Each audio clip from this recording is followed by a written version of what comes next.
everyone, and we're live. You're tuning to Cosmic Children. I'm your host, Kevin, and today I have a really unique individual in the studio with me. I believe this individual needs no introduction. If you were to search him up online, you'll find articles and videos of him, his craft, and his individuality. Welcome to the podcast, Young Raja. So let's start things off simple. Who is Young Raja? Well, first of all, man, thanks for having me here. It's super dope to have this conversation. I like podcasts in general, so it's a pleasure to be here. Who is Young Raja? 26-year-old Indian boy from Singapore that raps in Tanglish, that is Tamil and English, and sharing my truth with the world through my art. And I'm also kind of big on NFTs. We will get into that later. Yeah. So this is a pretty good intro. Yeah. So you mentioned your art. Could you go in depth into what do you mean by art and what are the different mediums that go into this particular thing? Well, I make rap music. Signed to Def Jam Southeast Asia. I've been rapping for about 4 to 5 years now. And I take great pride in my art, man, because I think it's pretty unique. The unification of Tamil and English in this manner, I don't think it has been done by a lot of people. And I take a lot of pride in the fact that I can share about my culture, my language, where I'm from, the things that make my culture and my life super colorful and wonderful. Yeah. All those things, you know, things that I saw growing up. The fact that I can share these little truths of what makes me me through my medium of expression, which is rap songs. Yeah. I also have a clothing line and all other side stuff that I treat as modes of expressions, right? Mediums of expression. But the main one I've been focusing on is music. Yeah. But I'm constantly exploring different ways to share my truth with the world. Yeah. So I'm curious to know, what is your earliest inception of rap music? What got you interested in rap? Yeah. Well, I remember it like it was yesterday, bro. I was on my way to school, primary 5. I stole my sister's Walkman. Fantastic. Without her knowing. I put it in my backpack. Yeah. And I decided to just press play and listen to whatever CD that was inside. Yeah. I didn't know how to operate it, so I just pressed play.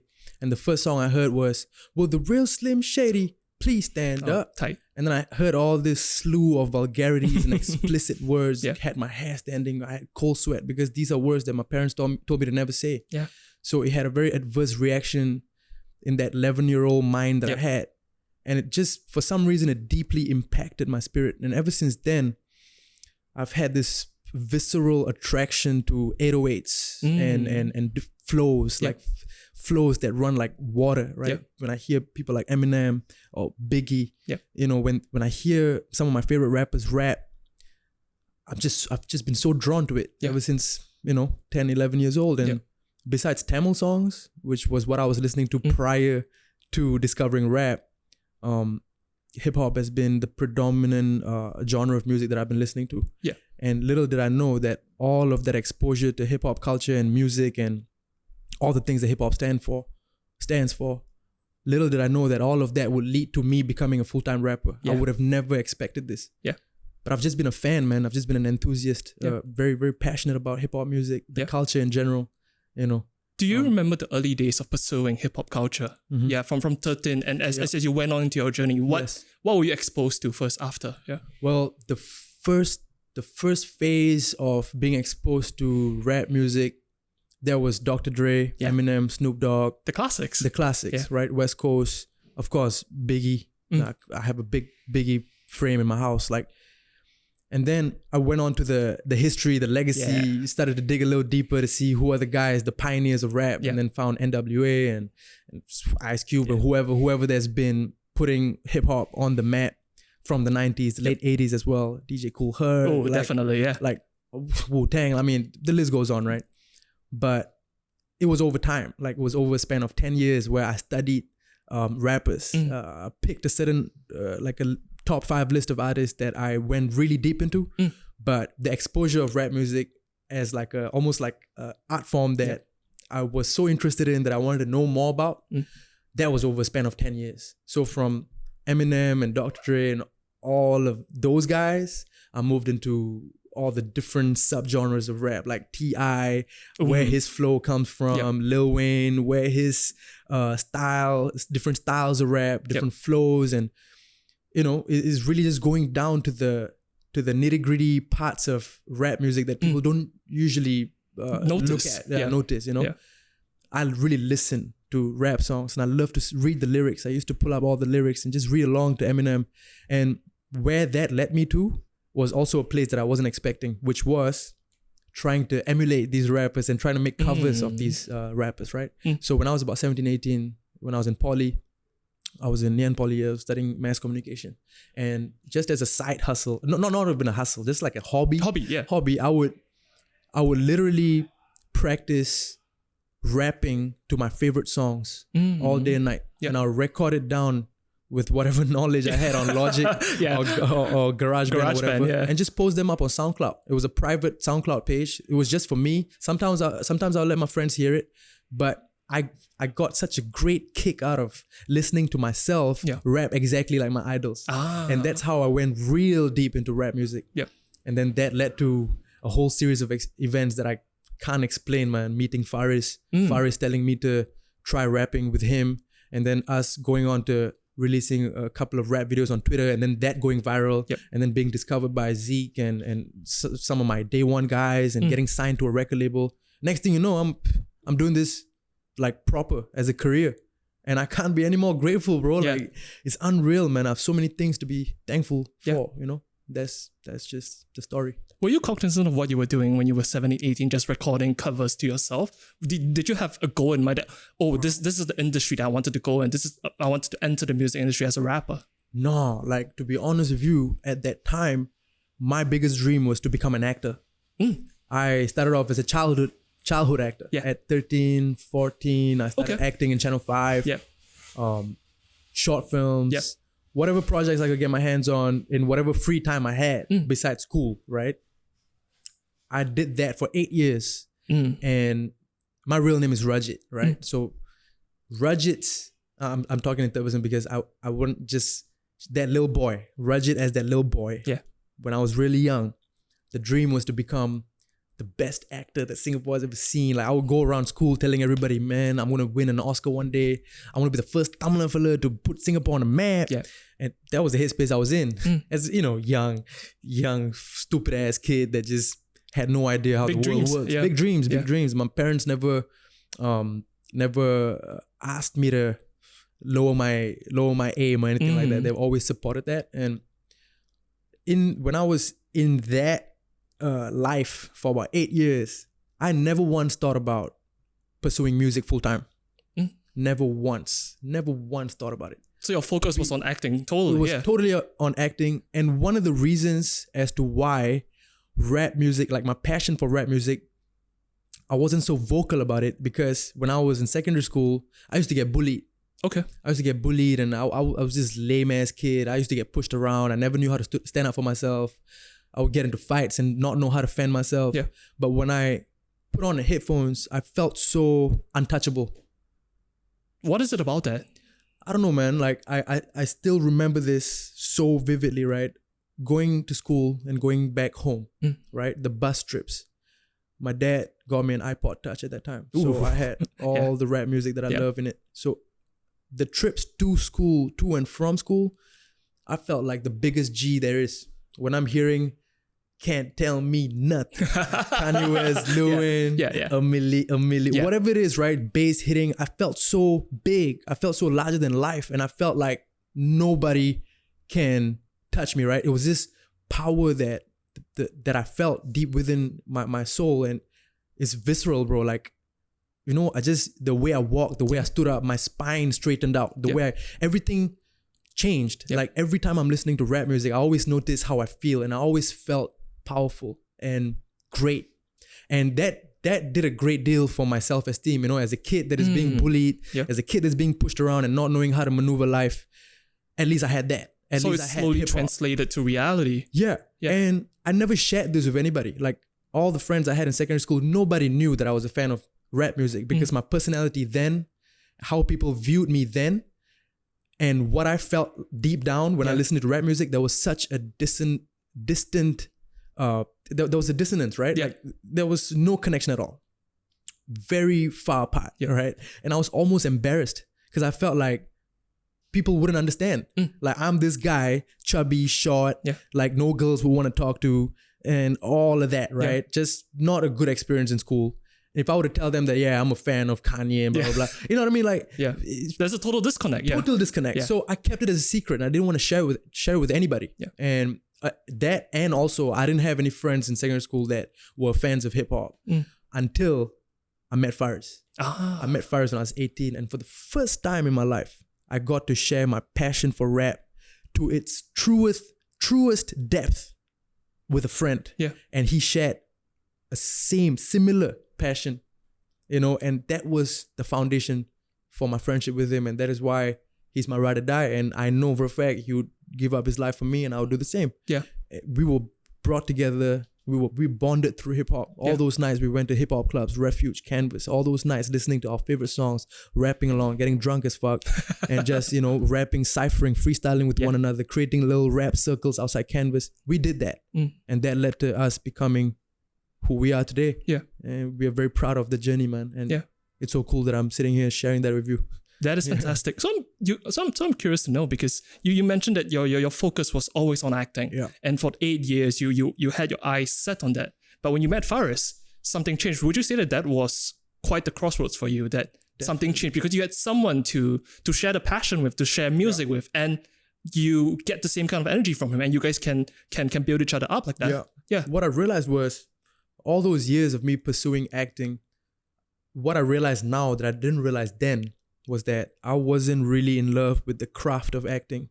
I was more in love with the idea of being an actor. What does that mean? You look at actors in Hollywood, these big time guys, the glitz and glamour, red carpet, pulling up to nice events and being loved by so many people, right? The adoration, The adoration, right? So just like any other dumbass kid that would look at a toy and want it, I had an affinity or like just innate human desire to want to be big. And I thought being an actor is what I want to do. Little did I know that my passion was in music the whole time. My passion was in hip hop specifically the whole time. Yeah. Right? So when I met there was one night, I'll never forget that night. It was at Faris's house. I had just finished a shoot for KFC. I shot a commercial. It was a fucking 14 or 15 hour shoot. Oh God. And by that time, I was very unhappy with the life that I was leading, all the gigs that I would go for like 20, 30 auditions and get one role. And I was balancing that with school, and I would go for overnight shoots and then not sleep and then go for lecture, shoot in Batam and then take the ferry, go straight for exams. Like it was a very hectic life that I put myself through. Nobody asked me to do that. Like my parents, friends, nobody knew what I was putting myself through. It was too much. It was a lot. It was a lot of things. But I constantly felt like I wasn't getting I wasn't able to reap the fruits of the labor, right? Like so many years I'm grinding, I'm fucking going for so many auditions, bro, right? And then I had that epiphany one day when I finished that insanely tiring shoot. I go to Faris's house to just hang out with him, right? And Faris at that time was working at WWF as a fundraiser. Both of us were broke ass kids. I had a little bit of money, right? Both of us had a little bit of money, but it was never enough, right? Kids, broke, pretty aimless. I thought I had some things figured out, but turns out I didn't really. I thought I did, right? I was deeply resentful with how I was living and whatever I was chasing. Deeply resentful. But I wasn't able to verbalize any of that because I don't think I had the awareness. So that night when I went to Faris's house, he looked at me and he said, bro, you put in so much effort in this world of acting or whatever it is, that as far as I've known you, you have grinded your ass off. But it looks like to me that there just isn't enough roles that you can shine in. You are in Singapore. You and I are minority race groups. Besides the shows that Vasandam is producing, or for him, besides the shows that Surya is producing, what more opportunities are there for us to really give it a shot and just see where it goes? Yeah. And then he gave me that perspective, right? And it was like, I was like, oh my God, you are right. So that's why I've not been able to just find enough opportunities. There's just not enough opportunities out there. Yeah. Right? That is casting for a teenage Indian boy as the role. Whatever I could get my hands on, I've gone for all of them. That just wasn't enough. And that was just the reality, bro. Like, I came to realize that there were not many roles out there that guys like me can go for. So there's a hard cap, really. It's a hard cap. Yeah. And 8 years is long enough to know, you know, and I'm pretty sure I was on every single fucking website that was posting casting calls. Like, 8 years is a long time. Yeah. And to do that while I'm schooling, like, you got to understand, like, I must have been really passionate as a little kid. I mean, I'm just reminiscing right now. Looking back, these are things that I'm coming to understand now at this part of my life. Faris told me that, and then he said, why not you try rapping with me? I don't think you have anything to lose, bro. Like, we're both pretty broke, and we should try this. We're young. Yeah. You do you, I do me. You rap in Tamil or English or whatever. I'll rap in Malay, whatever. Yeah. Let's just try this. And at that moment, I truly, hand to God, I felt like I really had nothing to lose. Why shouldn't I give this a shot? That night, Faris recorded his verse and posted it on Twitter. It went viral. Yeah. And he showed it to me. He said, bro, look, I told you, people will fuck with this. We can be the artists that we have always wanted to be. We don't have to beg for no fucking role that is typecasting us into whatever, you know. We can be the artists that we've always wanted to be, the artists that our spirit desires. So he showed me that video, that tweet, right? Went viral. It was at 6,000, 7,000 retweets, trending in Singapore and Malaysia. And he showed it to me. He said, bro, what more proof do you want? You make a video tonight. So the next night I went to his house. I wrote my little verse. He was right next to me. Recorded it, posted. Same thing. It was trending in Singapore and Malaysia. And I had tears in my eyes, bro. I was like, wow. Like, for me to go through 8 years of acting, to meet Faris at the audition of Our Boys to Men 3, for me to be the only Indian guy to be selected for that role, and for Faris to be the only Malay guy to be selected for that role, and for us to come together at such a, like, it's serendipitous, serendipitous situation, and for us to discover our love for rap, and for that to build us, bring us together and build our friendship, and that leading to us launching our rap careers together. Yeah. Bro, how? You can't write a better story. Right. Right. No, like the fact that, I want to clear up why I'm saying it like only Indian guy, only Malay guy. I want people to know when Jack Neo was casting for roles for Our Boys to Men 3, the casting call was literally funny Indian guy. Okay. Cool Malay boy. That was the roles they were casting for. Yeah. So Faris was the Malay boy and I was the Indian boy. Yeah. Literally. Simple. There was hundreds of guys that was trying to get the same role. I was the guy. I was the Indian guy. He was the Malay guy. Yeah. We bonded through the film. Everything worked out.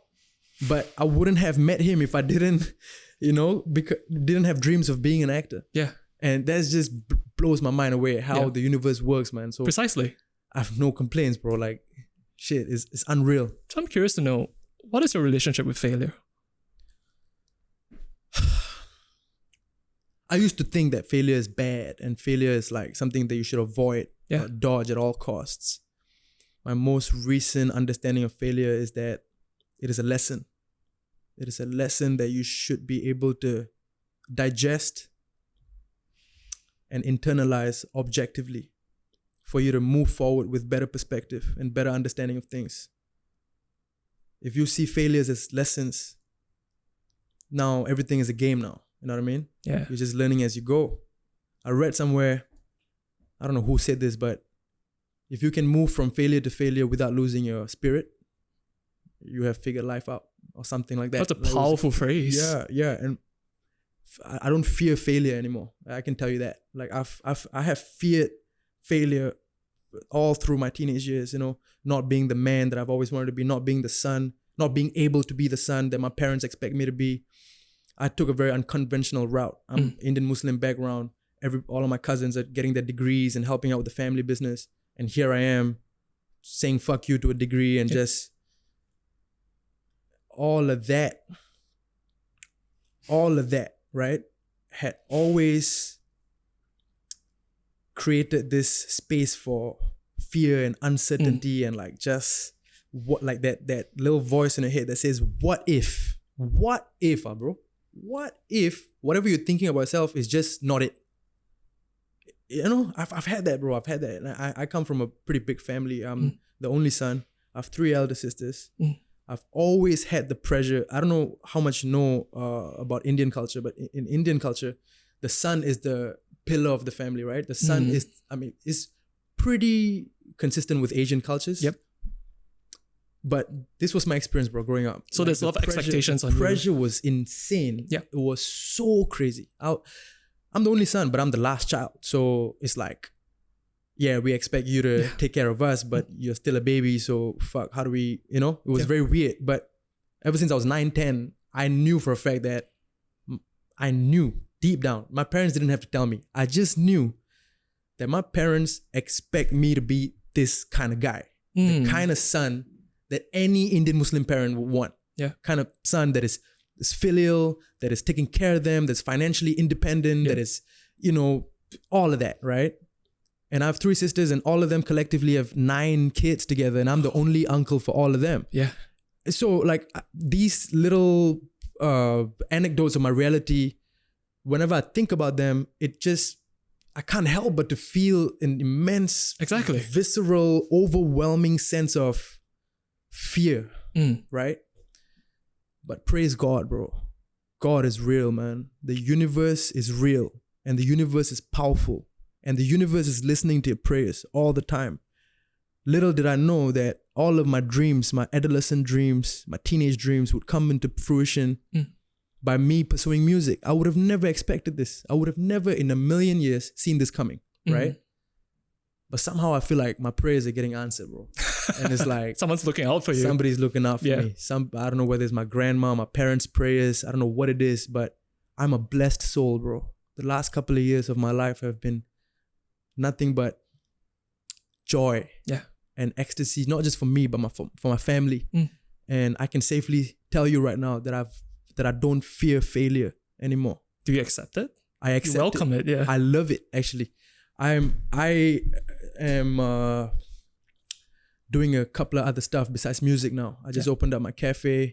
I'm doing my brand now, Peace O, with my boy Darren here. I got my non-profit. I got a couple of things that I'm doing. And all of these things came when I let go of my fear.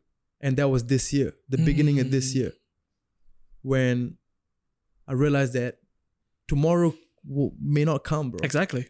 Tomorrow may not come. And the fact that I'm doing what I love with people that I love, my heart is already filled with so much gratitude and purpose and meaning. Yeah. Just fulfillment, you know, spiritual fulfillment is there. And I know if my time is here, I don't mind it. I really don't mind it, because every dream that I had as a son, as a brother, as an uncle, I've achieved them. Done. I paid off my family's mortgage this year. I, took out all the gold from the pawn shop that my mom has put in for like decades. I'm exactly the son that my parents wanted me to be. Yeah. I'm exactly the person that I wanted to be. I'm exactly the uncle, the brother, the friend that I wanted to be. Yeah. I'm good. That is a total alignment in yourself. Yeah. I can't explain this any other way.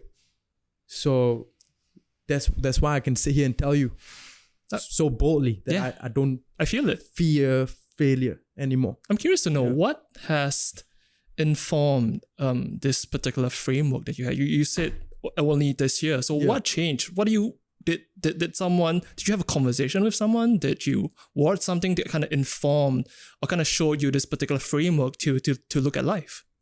I think just being exposed to the idea of gratitude, the idea of how the universe works, karma, these philosophical concepts that are so deeply rooted in humanity, things that we don't really hear much on TV or things that we don't see much of. It's very diluted. On a day-to-day basis, right? Yeah. But I was exposed to those kind of content, that really widened my perspective and shaped the lens that I look through at life, right? It shaped the lens for life for me.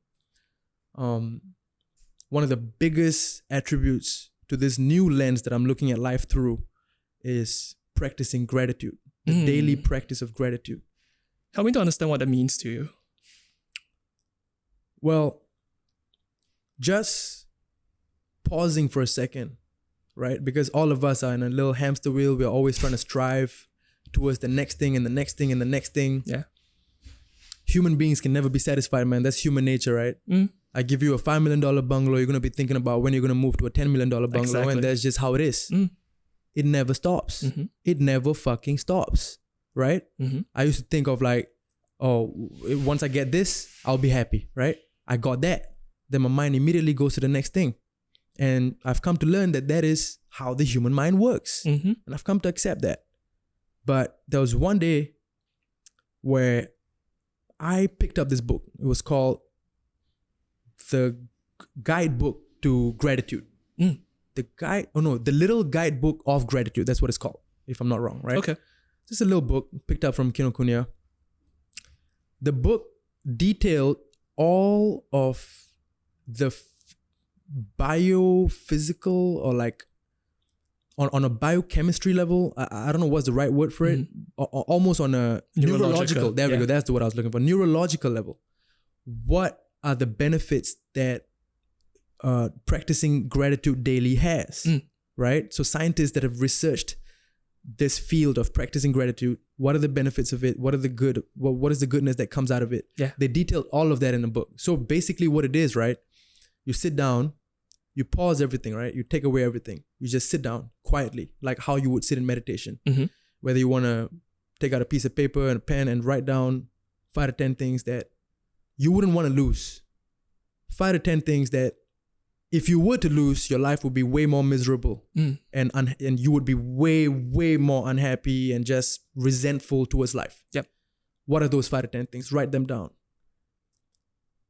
With the daily practice of you acknowledging the blessings in your life that you don't want to take for granted, your view on life changes. You start to see how much you have instead of constantly being aligned with how much you don't have.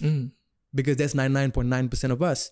We're always looking at what we don't have and we're trying to strive towards that. But when you try to align yourself with what you do have, everything changes. Everything changes. Now you're thankful for what you have. Now you don't want to take whatever you have for granted. And that spirit right there, the spirit that is constantly thinking of all the blessings that God has put forward, that God has presented to that person's reality, that energy is very powerful. It changes people forever. I can touch you right now with whatever I'm saying, right? I can positively impact your soul. After this podcast, you may be a changed man because I have just given you a piece of my light. Yep. Right? And ever since I had this understanding, bro, like everything changed. Yep. My life changed. My friendship, my circle of friends changed. And the way they feel when they're around me, it all changed. And then it led to an understanding, my most recent understanding. My purpose for being here. My purpose for being here is not to be a rapper, bro. I can tell you right that. I can tell you that right now. My purpose for being here is not to make music. Okay. I believe that my purpose for being here is to spread my light. There's too much darkness in this world, bro. You know. How did you come to understand that? This world is suffering, right? Like everybody's suffering, bro. Yeah. Everybody's going through problems. We cannot go down the rabbit hole of whose suffering is more, right? We can never do that. Yep. It's infinite. Infinite. Life is suffering, right? People don't. I look around and I see so many people that have no idea how blessed they are. No clue, like zero knowledge or zero grasp or zero understanding of how blessed they truly are. As I'm reading this book of gratitude and as I'm practicing gratitude, as I'm tweaking my perspective to align with looking at life through the lens of gratitude, now, when I started looking around and looking at my peers and my family members, I started to realize that they're not really thinking of life or looking at life in the same way. And they're unhappy, they're complaining, they're resentful, they are just negative about things. They're constantly harping on things that just are super useless. It doesn't matter in the long run. Things that don't matter, right? And then it dawned on me, bro. It dawned on me that I guess people don't have that awareness to know how blessed they are. And I remind my peers, I am here to remind them, and I constantly do. Like, I don't know if you follow me on Instagram, ever since I started my career, I make it a point to always ask people, what are they grateful for? And always share that I am feeling grateful. And it's no fucking PR stunt or marketing move or whatever, you know? It is genuine. I want people to think of what are the things that they're grateful for. Because not enough people are asking that question, bro. Exactly. It's a very important question in today's society. There's so much suffering out there. People are dying as we speak. Exactly. It's a global pandemic. People are losing their jobs. Families are hungry. Bro, we need more light. And we can't bring that light upon to the world if people are constantly looking at the world through the lens of anything besides gratitude.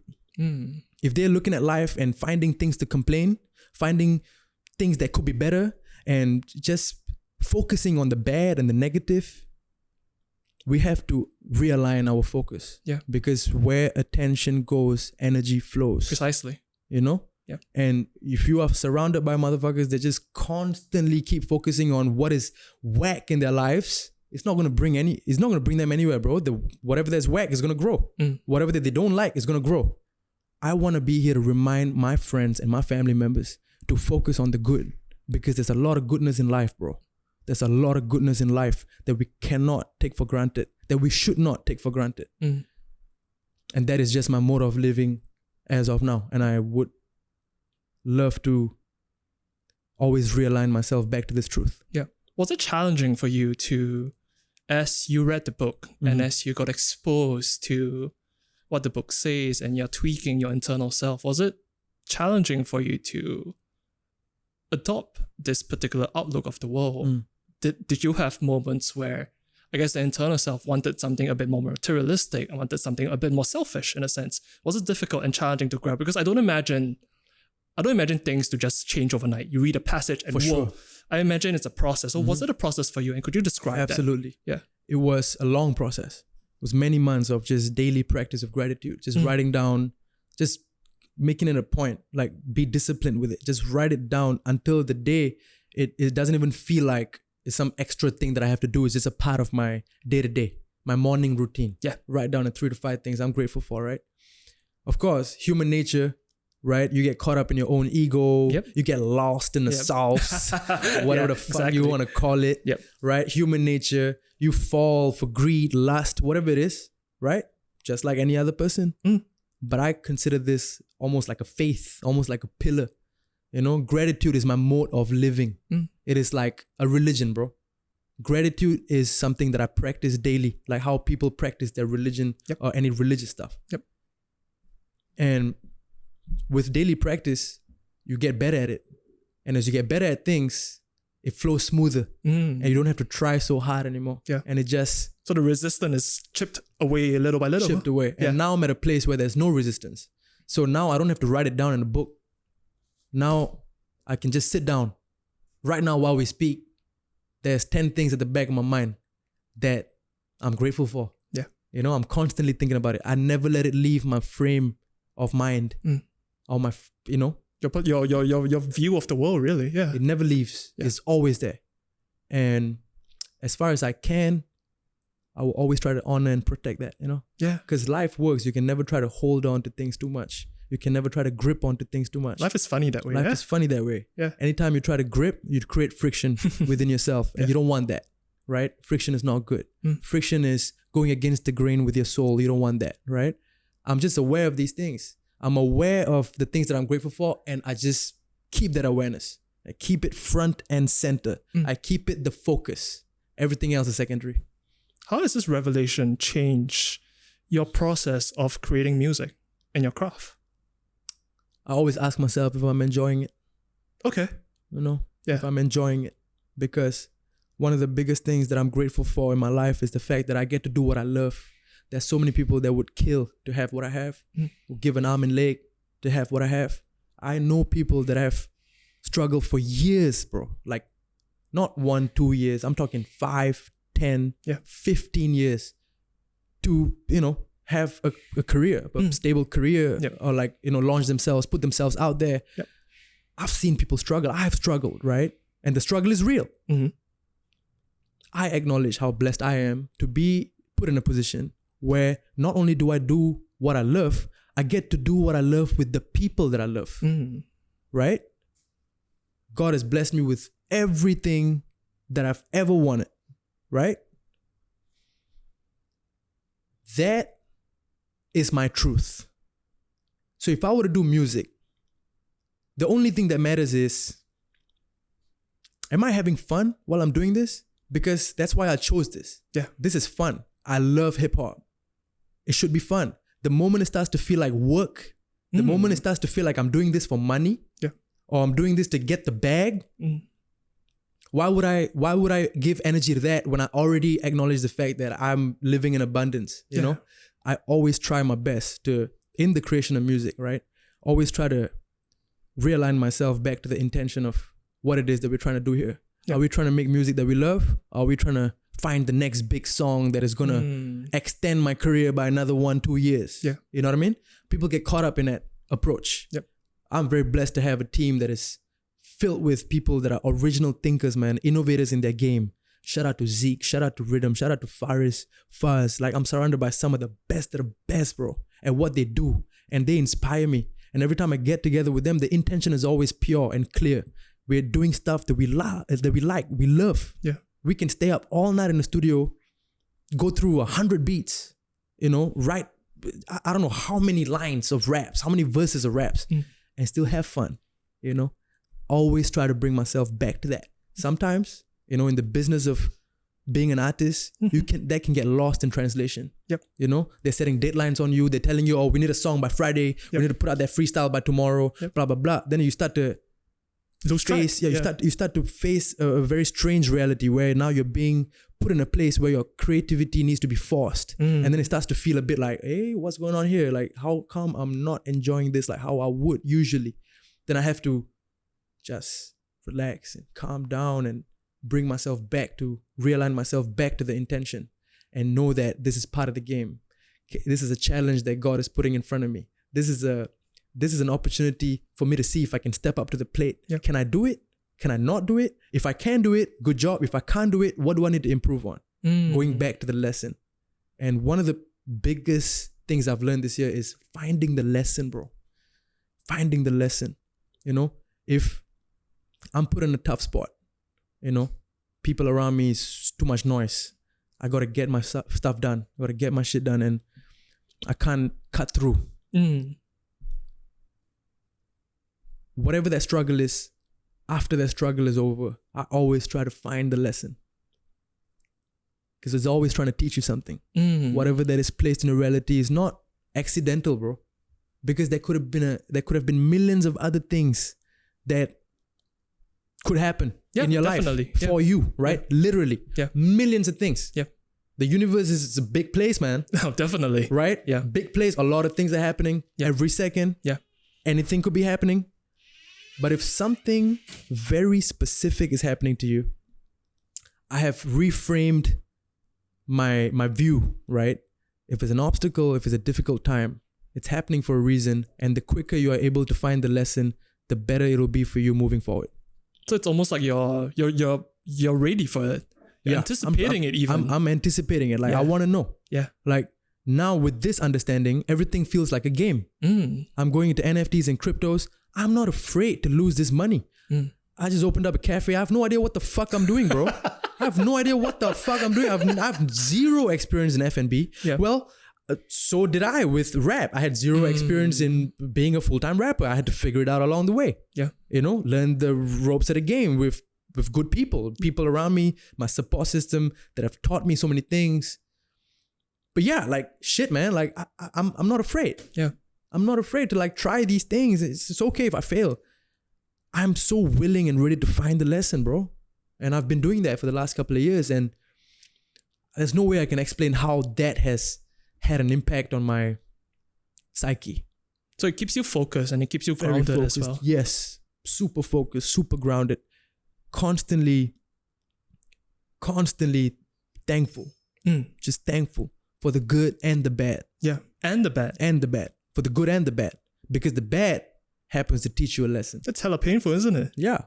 It's what it is, bro. I mean, it's perspective, right? At the end of the day, it's perspective. Something bad happens to you. You can mope all day and whine all day. But there are motherfuckers that have it way worse than you. Definitely. There are people out there that are blind. Yep. There are paraplegics. Yep. That struggling for air to breathe. Yeah. So is your problem really a problem? Or is it a problem that you make it to be? Right? So do you think it's part of the human condition to not want to give up that suffering and to hold on to it because it is comfortable? Yeah, for sure, man. For sure. Because that's all we know. Yeah. Until we taste the something other side worse of the spectrum. Yeah, exactly. I think human beings, there's a deep understanding that suffering will always be there. And everybody's trying to get distracted. Everybody's trying to distract themselves from the suffering, right? With whatever simple, innate pleasures. Simple and fast. Simple and fast. Yeah. Whatever dopamine rush you can get as a reward. Yep. Open TikTok, just watch 5 videos. Boom. You got your dopamine. Take a hit of your vape. Boom. Got your dopamine. Go watch Spider-Man. Boom. Got your dopamine. Yep. Have alcohol. Boom. The list goes on. Constant distraction from what needs to be focused on. Yeah. The important things in front of you that needs to be focused on. Because I think we know that life is suffering and life is hard. Definitely. Life is hard, bro. Yeah. It's so easy to just not do anything. Yep. Right? But life is hard, and I believe that you have to be the best version of yourself to tackle life. Because if you don't, you're just making it worse, you know? Because you're not doing that one thing that you could be doing to better equip yourself at handling life. Yep. You know? I want to speak about the collaborators and the team you have. What drew you to them and them to you? Are you aware of it? To be honest, we just attracted each other. Gotcha. We attracted. All of us attracted each other. Like how I told you, Faris and I met. I never planned to meet a guy like Faris. Yeah. I don't think he did as well, like when it comes to me. It was so natural, bro. Our spirits just came together. Our frequencies just aligned. It was Faris first, and then I met Shaurya, who came to one of the clubs that I used to hype at. I used to be a hip-hop MC at this club called Cherry Discotheque. Oh, yeah. I used to go there Fridays and Saturdays. I used to MC for DJ Rattle, DJ Fader, whoever that was DJing. I used to be the guy on the mic. And at that time, I was already exploring, music, a little bit dabbling, just trying to see if I can do something in that space. Rhythm comes to the club one day, sees me, we link up, just super random, have a chat with him. He asked me to come to his studio. We start working on music. Couple of weeks later, I'm going to Canvas for some event and bump into Zeke, Flight School. Yep. Who at that point in time, plenty of people have already told me who Flight School was. And I know this guy, and I bet some people told him he also kind of knew of Faris and I too. And we just bumped into each other, bro. I bumped into all of them, which then led to us becoming the best of friends. Brothers, bro, like brothers, like thick as thieves, man. Like we went through so many things in the last couple of years, so many ups and downs, bro. Like, I wish I can write a book one day all about it. I think you will. I hope I do. It's a lot of things. I can't share it all here, but the journey in the last couple of years has been so rich, The good and the bad, everything. Made it so rich that we know, when I look at my crew, when we look at each other, we know we'll die for one another any day. Like, it's not even a doubt. That's the kind of bond that I don't think I will ever be able to create in my 30s or 40s, bro. I don't know. Like, this is so divine, divine. Like, it's so human. Yes, so human. Like, what I can tell you right now, in all of the relationships that I've formed, even with Darren right here, like every one of my guys that I hold on, like these guys, my circle of friends, no friction. Zero. Just aligned. Do you know why people use the phrase struck a chord? No, tell me. So a chord, a musical chord, right? A chord is made up of many different notes that naturally, by nature, by the law of nature, sounds perfectly harmonious when they're played together. Okay. That's what a chord is. It's not man-made. No man said, oh shit, you play those 3 notes, it's going to sound nice. Nope. By nature. So when people come together and they kick it off, oh, they struck a chord. That's where it comes from. And I've been striking a chord with everybody that I've been meeting in the last couple of years. And I don't know what it is, man. Praise God. That's all I have to say. Yeah. Praise God. I don't know how it's happening. Maybe the energy is attracting a similar energy. I don't know what it is. Maybe it's like-minded people come together, find their tribe or whatever. I don't know what it is, bro. But I have so much to be thankful for. So much to be thankful for. Without my guys, without my support system, my friends, I wouldn't be here. It is better not to know sometimes. Yeah, I don't want to know. To be honest with you, it's too deep. It's too baffling. I don't think we can comprehend it really. Yeah, to orchestrate, going back to your story about you and Faris, to orchestrate that chain of events across 5 to 8 years, that particular production, and you guys meet and you guys hit it off. Exactly. A lot of things could have happened. Yeah. So this is what I always try to explain to people, right? They ask, "Oh, Raji, why are you so grateful all the time?" And all I have to say is, the sequence of events that had to happen in the precise intended way that it happened for me to be here. If one small fractal of that process was different, any different, just 1 degree off to the left, I won't be here. Exactly. It's too many moving parts. Yep. It's too random. Too many moving parts that are all too random. Yep. And you can't replicate that. Yeah. Right? So why the fuck would you not be thankful that it happened exactly the way it happened? I always tell my friends, like, find the silver lining, man. It's a pandemic, yes. Yep. But through the pandemic, I'm pretty sure you changed. I'm pretty sure you grew a lot. I grew a lot. I know for a fact. Whatever challenges that came, for me personally and artistically, I know for a fact I've grown through the pandemic. Yes, it's a sad time. It's a bad time. It's a terrible time, bro. So much suffering, right? Yep. But there's always, no matter how bad a situation is, there's always a silver lining. And I truly believe that. If we are not able to see it, we got to change the way you look at it. The way we look at it. Bro, it is not what we see, man. It is how we see it. Oh, that's powerful. It's how we see it, bro. Give a caveman a lighter, he has no idea what the fuck to do with it. Exactly. Right? Give a modern man a lighter, he knows exactly what to do with it. It's how you see it. I read in a book somewhere, the land of discovery is in discovering new land. The land of discovery is seeing through new eyes. Oh, that is powerful too. It's coming back to the philosophy of knowing how to see things. And my mind automatically goes to the mode of locating the silver lining in whatever mishap that happens in life. It's like how it should. Like, I mean, mishaps happen all the time, right? Every day. Yep. Every day we are faced with challenges and we're taking L's here and there. Yep. And like we're learning and we are going and we are tripping on our laces and whatever, right? Find the silver lining. That just speeds things up by 1,000,000,000%. But that would mean that you can't go through life on automatic. You can't just go through it without really thinking, without really perceiving it. You kind of have to spend time with yourself and have that awareness. And when something happens, you don't react. Yeah. But you consider and you internalize it and you think about it, you ponder on it. And these things take effort. Takes a lot of effort. Yeah. Takes a lot of effort. And we can go through that, right? Like, are you willing to put in that effort to work on yourself, to understand how you are wired?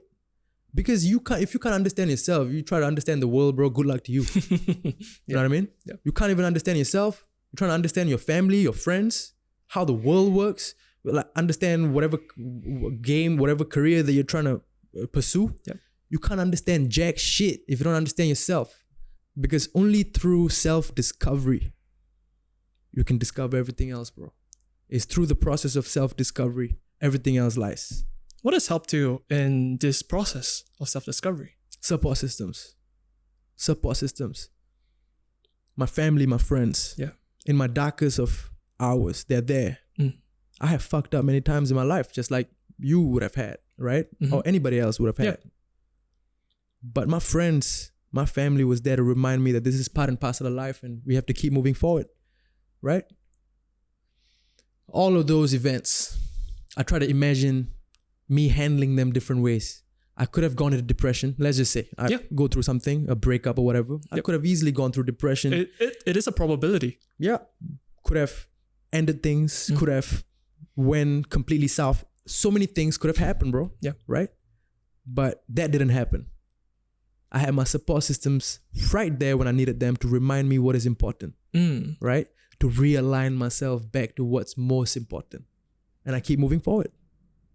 Right? Support systems is what you need, bro. You hang around with 5 bums. Don't be surprised when you're the 6th one. Don't be surprised. Why you acting surprised when all you're hanging around, the bunch of fellas that you hang around just wants to play LAN all day. And like, yeah, of course, bro. Of course shit is not working out for you. What the fuck are you doing, right? Like, put yourself around people that you want to be like. Put yourself around people that you are inspired by. People that you can learn a thing or two from. People that hold you to higher standards. And that's what my friends did. That's what my family members did. Even through the darkest of times. Even through the darkest of times. They told me, bro, you can do better. Son, you can do better. Thambi, you can do better. Right? And I get reminded, like, wow, what would I do if I wasn't hearing those words at this very precise moment? What would I do if I didn't have that? Yeah. Bro, scary, man. It's fucking scary. Because in my darkest of times, if I was hanging out with a drug dealer or some gangster dude, they could have easily steered me. Yep. I look at my childhood friends, bro. Like, so many people that I know that have gone down the wrong path because of 1 or 2 bad influences that they just didn't know how to swerve from. They just didn't know how to detach from. It's going back to the probability thing that we say, like in the infinite number of probabilities that if you consider your life and you look at it, they just went a different path. Yeah. But there is also the separate possibility that they could have gone a different path. 100%. Things would be different. 100%. If only they had the awareness to know what are the energies around them that are influencing them in the ways that they're getting influenced. If only they're aware of that, maybe they would have been able to detach it. I knew from the time I was in secondary school, if I was to hang around with my Tamil buddies that just likes to drink all night and just really have not that big of an aim, I knew that that's not a way to go. There should be something better than that, right? I've always refrained from hanging around with people that I feel like could be bad company. And I've always chosen to put myself around people that I feel to the truest depth of my heart that can teach me something. You know? Teach me something. Yeah. That expands my consciousness in some ways, that allows me to grow in some ways, that makes me a better person, bro, because that's what we're striving towards, right? Like, then what else are you striving for then? Like, that is the question. Like, do you want to be partying, getting drunk as fuck, and just like all over the place, be a mess in your 40s? I don't think so, bro. Like, don't you want to progress with life as life progresses? Yeah. Don't you want to get married and have kids and settle down, have a couple of successful businesses, feed your family, bring them on a world tour, show them things that nobody else showed them? Don't you want to experience life and get the fullest experience that life can possibly offer you? Don't you want that? Because I want that.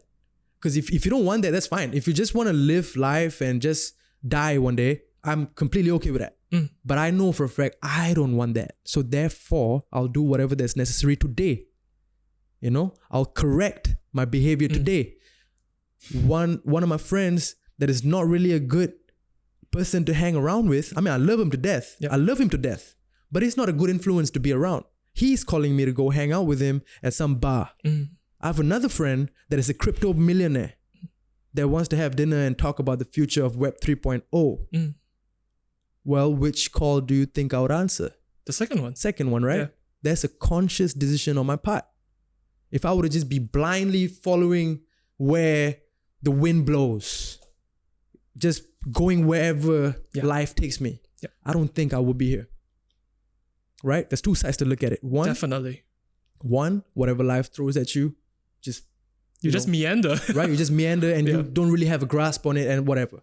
2, you always have a choice on who you put yourself around and what kind of influences you have and what kind of thoughts you have and what kind of inspirations you have. are those things aligning with what your spirit is desiring? Yeah, that is something that I questioned. But it's interesting to consider things of the spirit. Yeah. Because conventionally, if you were to talk to someone about anything remotely spiritual, the association would be religion. Yeah. But it doesn't seem like we're talking about any particular religion right now. We're just talking about just being aware of your internal self, because the idea that one can have a rich, fulfilling inner life, but not show outwardly, and doing things with intent and being aware of the different energies as we've spoken about. I don't believe that is conventional wisdom or knowledge. It is something must have happened, or something perhaps traumatic must have happened that makes you put a stop to things, and you realize and you think and you pursue really these seemingly esoteric knowledge, because it is so far out of the public consciousness that I want to do things with intent. People say to do things with intent, but what does that really mean? Because doing things with intent doesn't mean that you just hang out with people that do not lift you up. They do not build your life, stuff like that. Yeah. Well, for me, bro, like if I were to go back to the root, go all the way down to the root. Yeah. One of my biggest desires in life since I was a little boy is to be the man that my parents want me to be, the son that my parents want me to be, right? That is my biggest desire. Not to be an actor, not to be a rapper. No. That's all secondary, right? Financial freedom, fucking success in my career. That's all secondary, bro. The primary desire for my soul, as far as I can remember, is to be the son that my parents have always wanted me to be. You know why? Because my parents, the way they raised me, and the kind of unconditional love that they presented to me, presented to my soul, is something that I'll never forget. Could you explain that? As the last child of the family, as the only son of the family, I got the best experience from my parents. They were elderly by the time I was born. My first 3 sisters didn't get the same experience as what I had growing up from my parents. They gave me all freedom to explore all of my heart's desires. They let me do whatever I like. They never once stopped me from my passions. They never once told me, son, that's too big of a dream. You know? I would tell my mom things like, Mom, I want to go to Hollywood, like as a little boy. And my mom would tell me, son, you can do it. Son, you have it within you. You got it. Right? All I've ever heard from my parents from the time I was a little boy till now, everything, if I can really recollect in my frame of mind, they've all pushed me towards my heart's desire. And enabled me to be the guy that I've always wanted to be. Every aspect of my parents' influence in my life was towards my spiritual fulfillment. Interesting. Not a single block in this entire frame that I'm talking about of my parents' influence, not a single % was negative, dampening for the spirit, creating setbacks for me, derailing me from my actual desire of my spirit. None of that, bro. 100% of my parents' influence, or my parents' involvement in my life has always been what's my best interest. And you flourished. It could have gone south too. Definitely. Right? Yeah. But I flourished. I'm the man that I've always wanted to be. You know what I mean? Yeah. That is enough. I'm getting goosebumps. I'm telling you this, bro. I can cry talking to you about this. All of this shit that I have in my life right now, career, like, it doesn't matter, bro. It doesn't matter. I feel like I have done what my spirit was set on this earth to do, is to take care of my family. You know? Yeah. And God has given me an abundance of opportunities for me to execute that.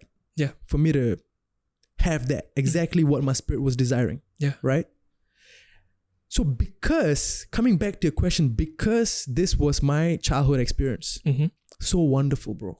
So blessed, so positive. My mom is always smiling, always loving, and always just embracing me with open arms, right? I cannot let myself be the kind of man that is not giving that back. I can never give everything back. Whatever they gave me, I can never give all of it back. But I can try. And the only way I can put myself in the most advantageous position for me to give back to the maximum ability of my spirit is to make sure that I always be the best version of myself. If I'm not concerned with being the best version of myself, then perhaps my desire to want to give back all the things that my parents gave me, perhaps that won't be fulfilled to the best of its potential. Yeah. But if I can always make sure that I am striving towards being the best version of myself, perhaps then I'm increasing the odds of me being able to give as much back to my parents. As much. You know what I'm saying? Yeah. That's my goal. It's a powerful internal compass to hold on to, that even let's say if everything were to fall apart, this is still an internal compass that will guide you and to push you forward. Absolutely, bro. And I know the value of this, whatever I'm saying right now. Yeah. I understand the value of this. People ask me, what do I want to be in, what do I want to do in 5 years, 3 years, 2 years? I don't mind not rapping. I don't mind it.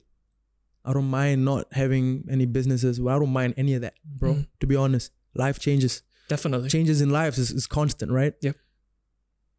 I always want to be able to share this and inspire people.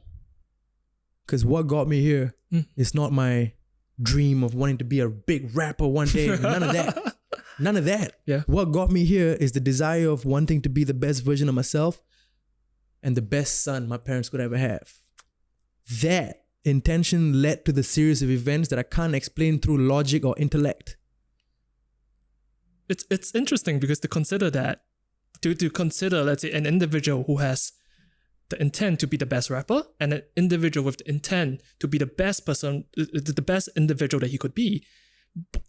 The second option is like intention with action. It inspires action, but the first one seems like a dream. And dreams, they don't often come true in reality. The second one, to be the best individual. And that is a question that leads to more questions. But I just want to, let's say to go with I want to be a good rapper. That doesn't inspire action. At least when I were to consider it doesn't inspire action. Well, you can practice. Yeah. And practice makes a man perfect. Definitely. They say that, right? Yeah. I've put in a lot of practice, man, into my craft. I can't even talk about practicing on my art if I'm not focused on being the best version of myself every day. If I'm making poor choices all day and night, you think I can even afford to think about how I can get better at rapping? You get where I'm going? Definitely. If my hit frame is not in the right place. Yeah. If my focus is all over the place and it's just whack. If you're intoxicated, even. If I'm intoxicated all the time, bro, how can I then even ask myself, what can I improve? Like, you're already a mess. Yeah. You're already a mess. I am deep into self-help, man. Like, self-help. I've been reading plenty of self-help books for the last couple of years. Yeah. You know, as part of that journey is me discovering the guide, the little guidebook of gratitude and all that. All of these books that I've read, interviews that I've seen, it's all to shape my perspective on this matter to be not self-sabotaging. People walk around all day with perspectives that are super self-sabotaging and they don't even know. Could you give an example? What do you mean by that? We make choices every day that don't help us elevate. It just doesn't. Choosing to go out with your friends at night and get shit-faced, you can do that once a week. You're doing it 3-4 times a week, something is wrong. Right? Yep. It goes deep, bro. Like, whatever vices you have, whatever sleep patterns, depression, people are suffering, right? Yep. You look at all of that, is all pointing down to one thing. There's something very deep that you need to address. Yeah. I was there. Like, I've went through that process and I have been completely clueless about what is wrong or what is eating into my spirit. Yeah. Until I detach and I just completely zoom out of things and I stop everything. I stop. And that moment came for me when I just came back from the trip to America. I was in Hawaii and in a few cities, and I got the holiday that I needed and the perspective that I needed.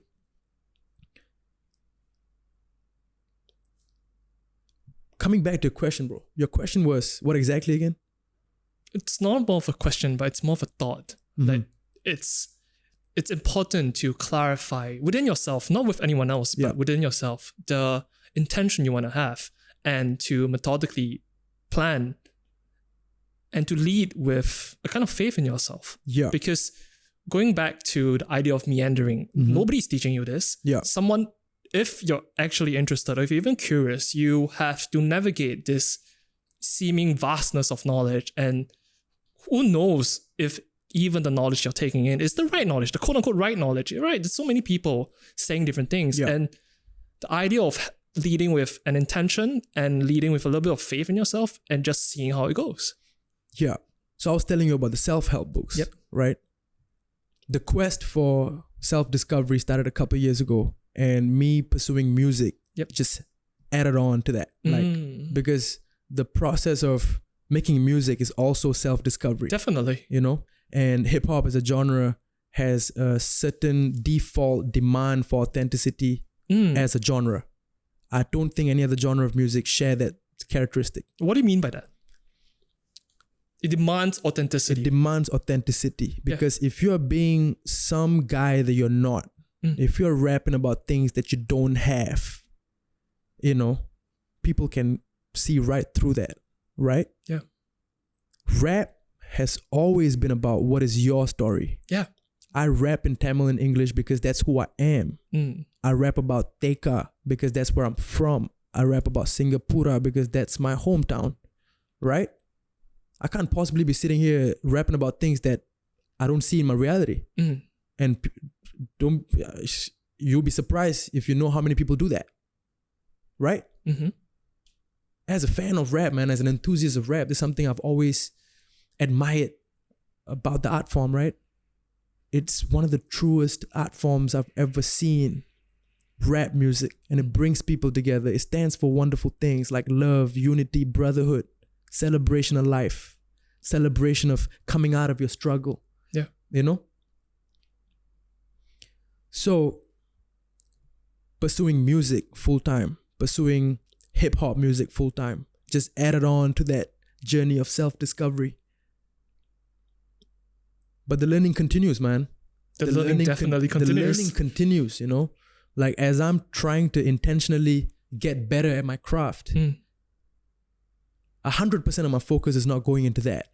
I have maybe 50% or 60% of focus going into wanting to be better. But I'm also aware that this feeling of wanting to be better will never go, even if I become as big as, even if I'm Justin Bieber, even if I'm Kanye, bro.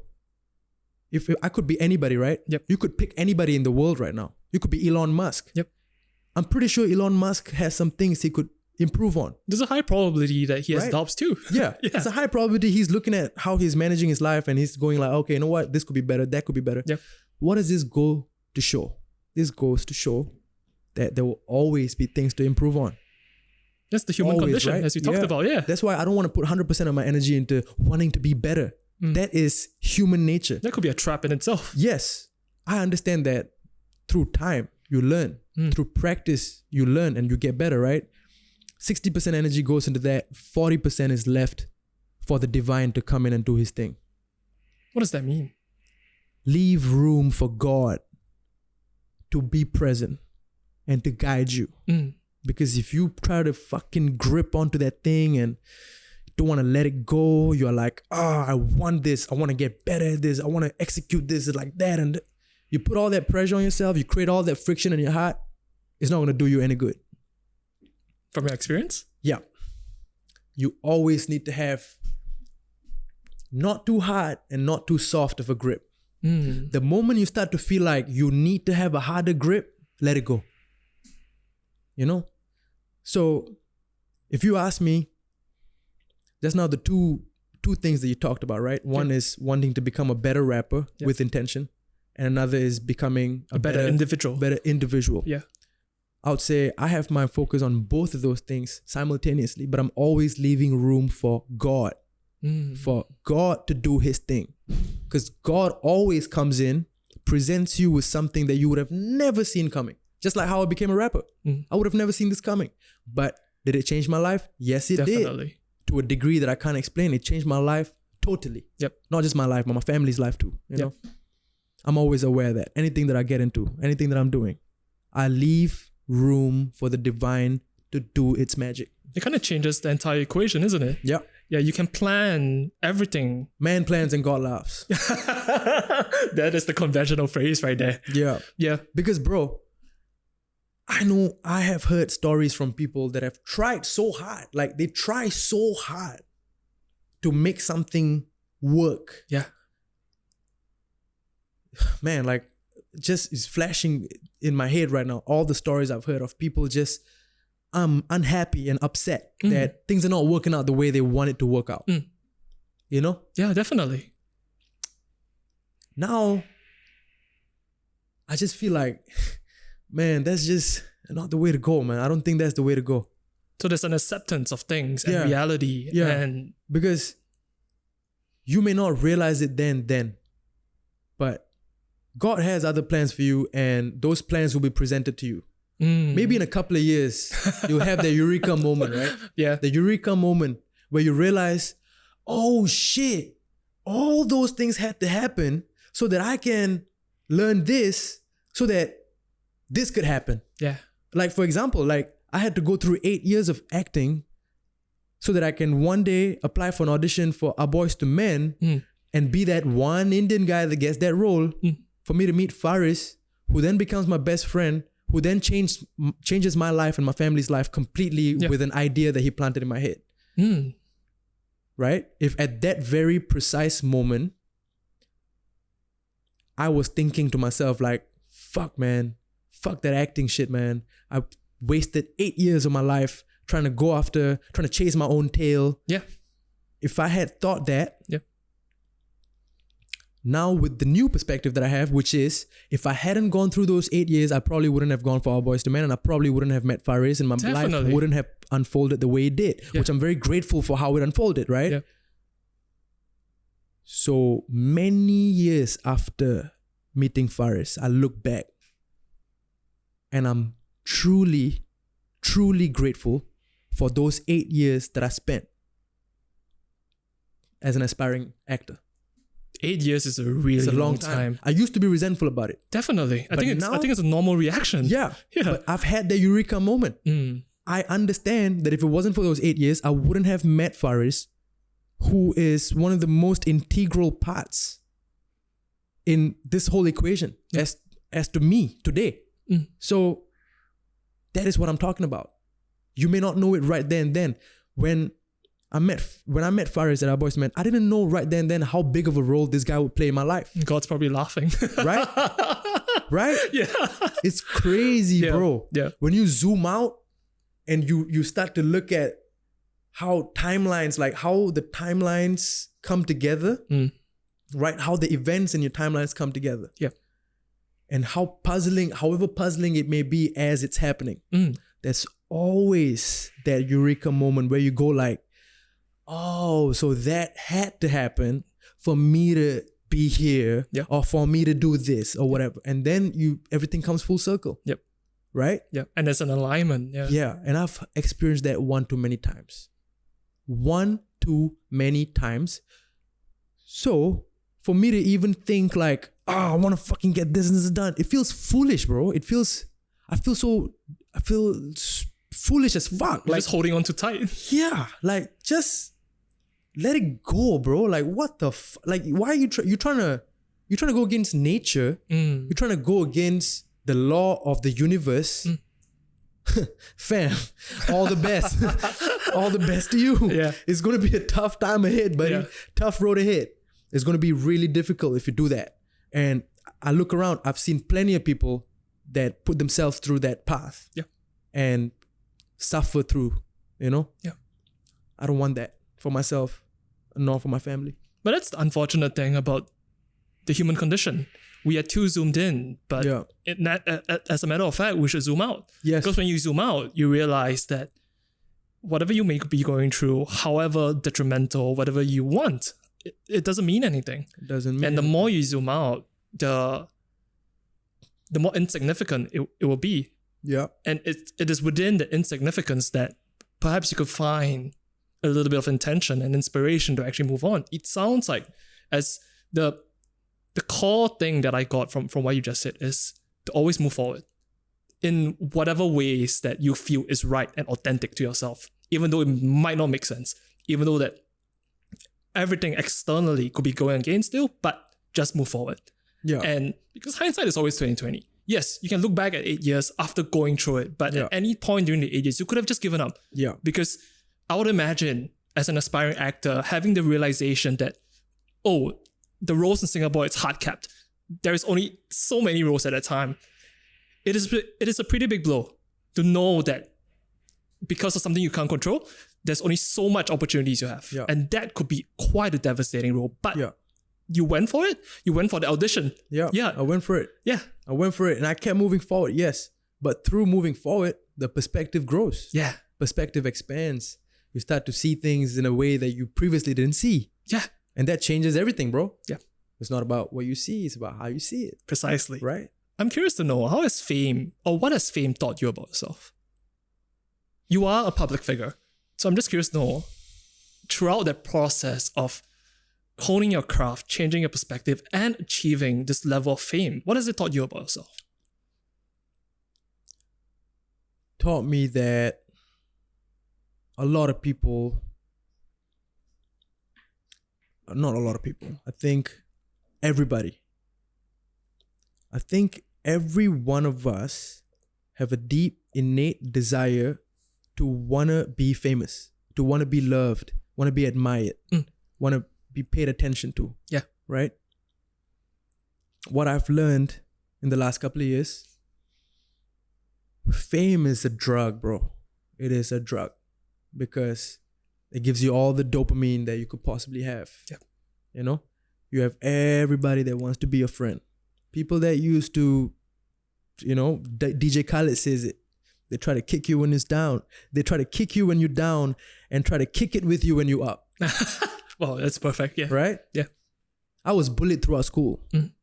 But as soon as one of my songs went viral, I had the same fucking bullies and same motherfuckers from secondary school that would have never in a million years sent me a text. All of a sudden, they come running. They're like, hey, man, blah, blah, blah, blah, blah. Same for the girls. Same for the relatives that... I don't know what it is about fame, man, but it makes everybody trip. I tripped as a young kid, thrown into that world of, you know? Yeah. I had to learn how to center myself. I had to learn what truly matters. I realized that fame is fleeting. As a matter of fact, it's one of the most fleeting things that's out there. It's like getting high. It's exactly like drinking alcohol and getting high as fuck at a club. Exactly like that. When the sun comes up, nobody's there though. That is true. Nobody's there though. They will be happy to take a shot with you, pop that bottle with you, but when that sun comes up, you are the one that's hungover. Yeah. Probably passed out by the side of the road. Probably passed out by the side of the road, and they probably don't even like you. They're just there to enjoy that clout or whatever it is that they have desire for. So getting caught up in that fame happens to everybody. It's not possible for us to navigate through attention and fame and all of that with the wisdom of a 50-year-old or 40-year-old. You can't do that. Like, you will be dragged. Like, it is very seductive, fun and seductive, bro. Like, it is so thrilling. And like I said, it's like a drug. It is a drug, right? But, you know, I had my fair share of it. It's not like I'm super famous or anything like that, bro. I mean, in Singapore, I've had some traction with my records. Some people know me. I've been to clubs. I've been invited to perform in clubs. And I've experienced what it's like to be, like, popular, right? Yeah. I've experienced what it's like to perform in front of 5,000 people and they're all yelling out your lyrics. I've experienced that. You've got a taste of it. I got a little taste of it, right? The lesson that I found from that is it's not important. So if you are seducted, if you are like super in love with the idea of fame and being famous, it's just a matter of time before the painful blow hits you, which is the fact that it's all fleeting. When you're hot, when you're popping and everybody's talking about you, they all want to be with you. But when you're not, one day you're not going to be. Definitely. No one stays up forever. Yeah, my friend Darren tells me, puts it perfectly. They're not going to be at your funeral, bro. They're not going to be at your funeral. So why give it the energy that it doesn't deserve? Too many people are too in love with the idea of fame and success. Like what you mentioned initially, as a little boy, I was. Yeah. I was, bro. But as it started to fuck with my mental health, fuck with the privacy of my family when I'm outside, like, you know, whatever inconveniences that I felt as somebody that is recognized, right? There's so many things that I have to keep a secret. Like, whatever, the list goes on, right? Then you start to realize that it's not all it is that people make it to be. I'm just a person, bro. Everybody's a person. Everybody's trying to live a normal life. Like, everybody's just trying to get through life. Everybody makes mistakes. Definitely. Nobody's perfect. Know what I mean? It's very difficult to navigate through the very normal human life that you live when everybody recognizes you. Especially when there's a spotlight on you. Yeah. It's a little difficult, you know. But I cannot imagine what global artists have to go through. I cannot imagine what Justin Bieber has to go through. Like, mine is nothing, bro. Like, we're talking about a country with 5 million population. That's nothing, bro. I mean, I'm not saying it's nothing. I'm just saying in the grander scheme of things, like, I cannot imagine what an artist in America like Kanye, or Lil Wayne, or Drake have to go through. I can't put a finger on how their mental health is, like, to be honest with you, man, because it can get real toxic. The constant scrutinizing, the constant attention, even and the unwanted constant stream attention. of fake people. The constant and steady stream of fake motherfuckers that just want to get in bed with you with an agenda. With what I mean, people, everybody has an agenda. Everybody has self-interest, right? Definitely. Right? Everybody's trying to protect their self-interest and but there's a certain level of disgusting individuals that you meet when you have something that they want. You know? But that's difficult to suss out, right? Yeah. It can be difficult to suss out. It can be. That's one of the things I hate. I hate it. And in the last couple of years, I feel like I have tuned my sensibility of sussing out the bullshit. So if somebody comes from a mile away, I can tell. You can smell it. I can smell it, bro. I can smell why this guy is talking to me. I can sniff that shit out. Yeah. I don't tell them that. Yeah. But I just maneuver accordingly, right? Because at the end of the day, I have to realign myself back to human nature. If I was in their shoes and I need whatever that I need, I might do the same thing. I probably would do the same thing, right? So when I put myself in their shoes, I empathize. And that's how I ended off, right? I feel that hate. I feel the disgust when I'm experiencing it. But then when I put myself in their shoes, I realize that, damn, I may not be very different from them. The same, yeah. Same fucking thing. I deploy some compassion right there and then. Be empathetic. Yeah. And that's that, man. That's all I can tell you about my experience with fame. Yeah. I'm curious to know, do you feel pressure to create or pressure to perform because you're being put on this particular pedestal in Singapore as being this force for Singaporean music? Do you feel the pressure to create and to constantly one-up yourself every time? Yeah. Yes, I do. Yeah. I do feel the pressure of wanting to grow my brand and wanting to make bigger songs or like bigger hits. Like I mentioned, bro, I just need to have the awareness to stop myself when I'm going down that rabbit hole. Because like I mentioned, we understand that rabbit hole is something that we don't want to go. And that thought process of wanting to be better and be bigger and take things to another level will never stop. It will never stop, bro. Like, can you imagine? I can literally be the biggest artist in the world right now, and I would still be thinking of ways to leveling up. Like Drake, like Drake can stop rapping. Drake can retire right now. Jay-Z can retire right now. Fucking Kevin Hart, The Rock, they can retire right now and be good for generations to come. Definitely. But they're still trying to make a better hit, a bigger hit, a bigger movie, you know? So, bro, it's not the easiest of things. It's easier said than done. But Definitely. I'm coming back to support systems, right? I'm coming back to friends and family, people that you can lean on, people that you can get perspective from, people that you can talk to when you feel a little caught up in your little very minuscule human mind that you have, fallible human mind that you have. Yeah. People that you can fall on, lean on for strength when you're going through a difficult time. Reminding yourself that this rabbit hole will forever be present, no matter how much you elevate.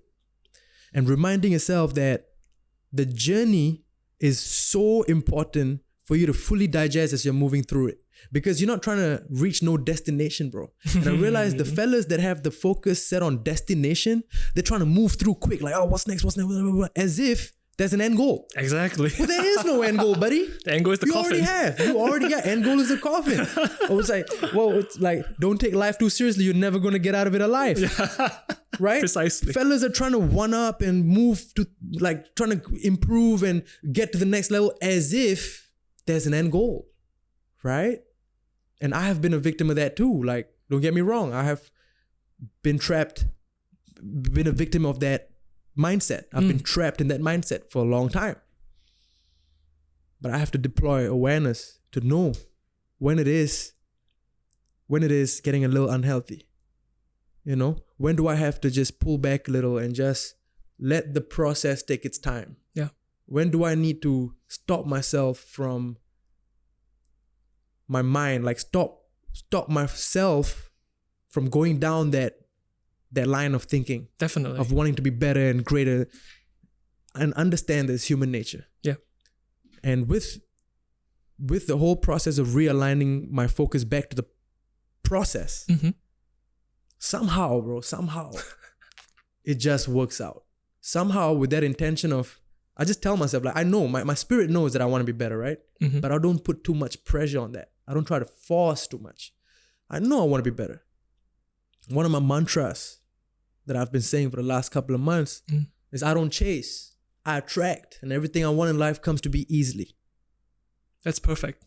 Perfect. And with that thinking, yeah, I have dreams. I have bigger dreams, just like everybody else would have. Yeah.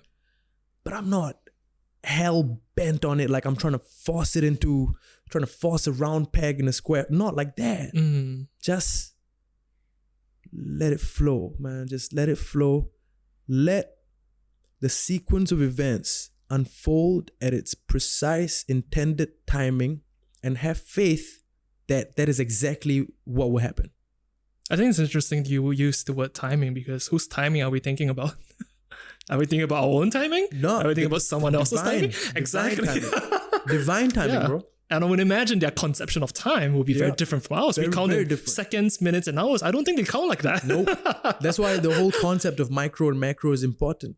That's why it's important to zoom out and detach yourself from whatever it is that you're experiencing. Look at yourself from a third person's point of view. Yep. Find the lesson. Find the silver lining so you can grow your perspective and keep moving forward. If all you're going to do is complain and ruminate on your resentments, it's not going to be helpful, is it? Because life is tough. Life is suffering, like we mentioned, right? Yep. Macro. And Gary Vee, one of the guys that I love, he always talks about that. Macro. Yeah. Macro, right? You're caught up in a micro. You have all these things that you're caught up in, right? All these like little things that is bugging you. You zoom out. You look at the macro and you realize it doesn't even matter. So something to always remember. Yeah. Yeah. So in doing my research for this particular episode, you have a particular image outside. You have a particular public image and you have a very edgy persona. Yeah. I'm curious to know, do you feel like sometimes people focus too much on that and not on your craft? Because it attracts, it is very loud. Yeah. Do you feel that sometimes people put too much focus on that but are missing the craft? You know, people can focus on whatever they want to focus on, you know? Like, I'll be a fool if I'm like sitting there feeling upset at the fact that they are focusing on things that I don't want them to focus on. Why the fuck would I want to dye my hair pink and not want them to focus on it? Right? Yep. Coming up with a edgy look was part of the game plan. What do you mean by that? I created Young Raja, bro. That is who I created. Rajit created Young Raja. Young Raja is me. Yes. I can choose to switch him off. You know what I mean? Yeah. It is me. You're playing a role. It's like an actor playing a role. It's me. No. Yeah. Don't get me wrong. I'm not saying it's a different guy and it's like different from me. It is me. Right? That's my job though. Young Raja is it's a job. Young Raja is a business. Yep. There's a lot of people working with Young Raja. Yep. If I were to carry that into the private and personal sanctity of my home or my friends, it won't be too good, right? Like if you, can you imagine, like if I was to feel like I'm this guy that people tell me what it is, like imagine if I start buying into my own hype. That wouldn't be too good for Rajit. I have to detach it. When I go home, I'm Rajit. Yep. To my mom. I'm not Young Raja to my mom. That's crazy. Right? Yeah. I can be Young Raja to my fans, but I need to distance that. Yeah. Right? So coming back to the question, I'm so sorry. I got lost in a train of thoughts. Your question was what again? Do you feel like it is sometimes people tend to focus too much on the image and not on your music, your message? So when I started rapping for real, I had to give myself a makeover. Yeah, fair. Right? Yeah. I put myself together in a way that I've always wanted to put myself together, whether was it the fashion stuff, whether was it the colored hair. Yeah. All of that was my doing.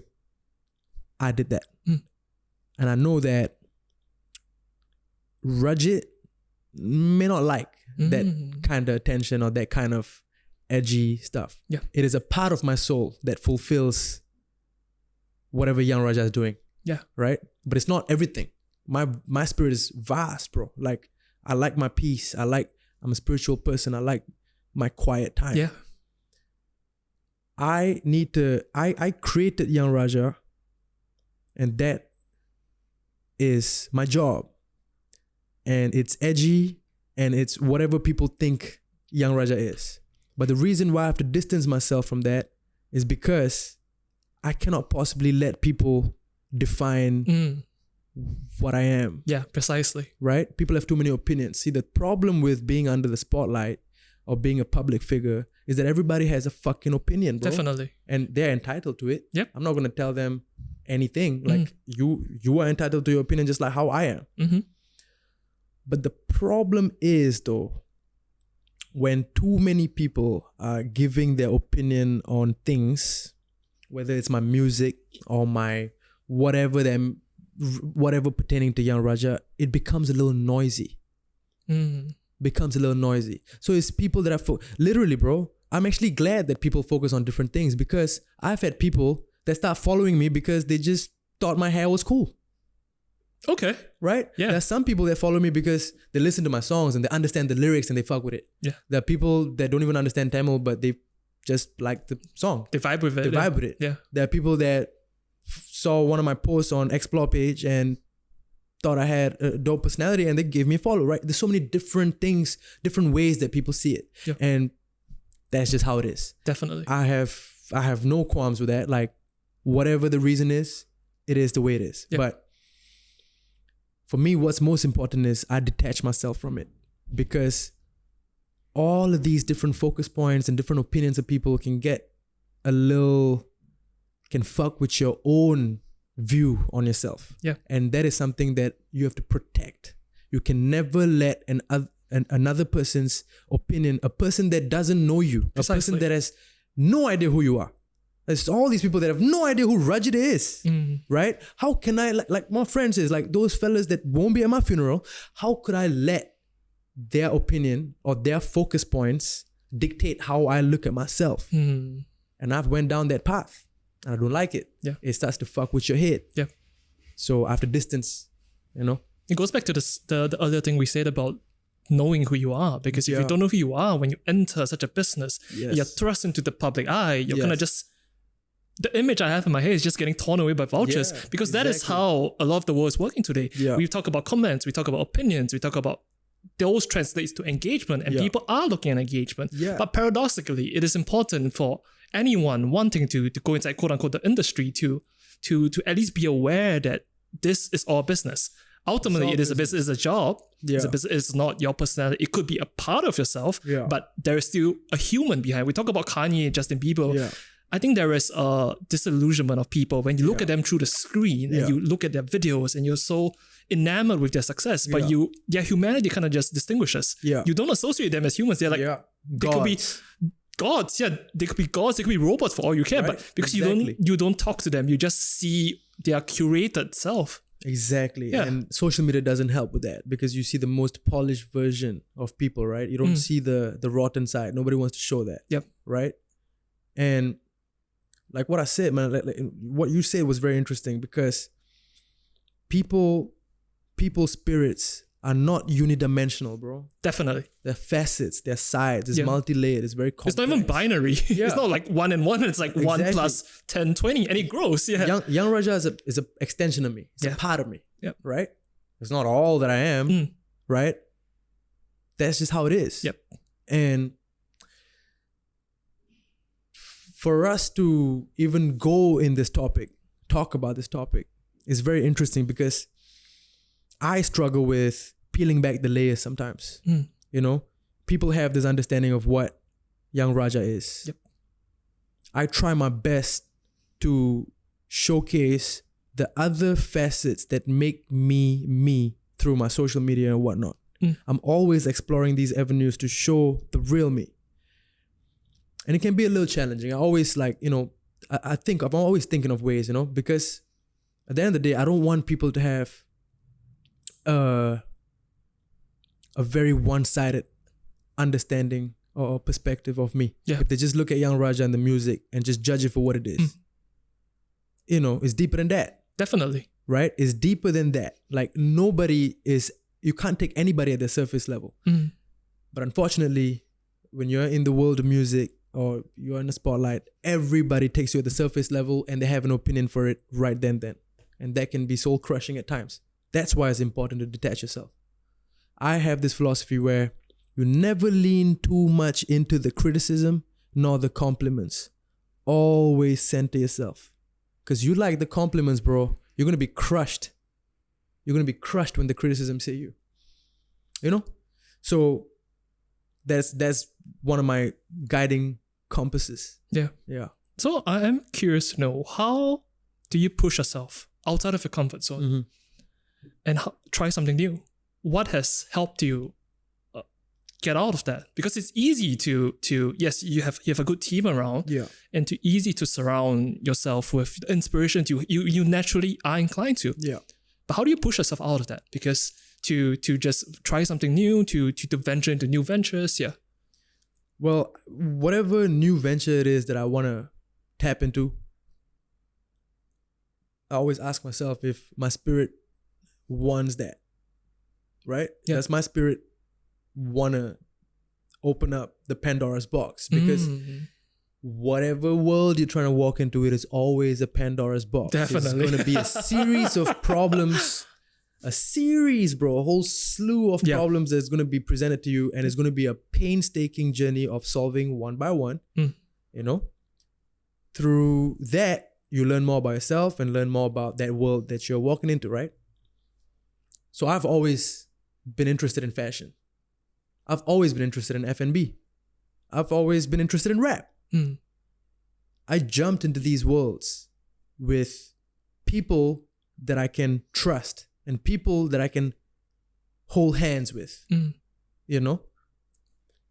And through that trust and through that faith in the people and in the support systems that I have, whether it's in the music or whether it's in the different areas, different fields that I try to put myself in, right? They're all out of my comfort zone and they all take tremendous effort for me to, execute or see them come to fruition, right?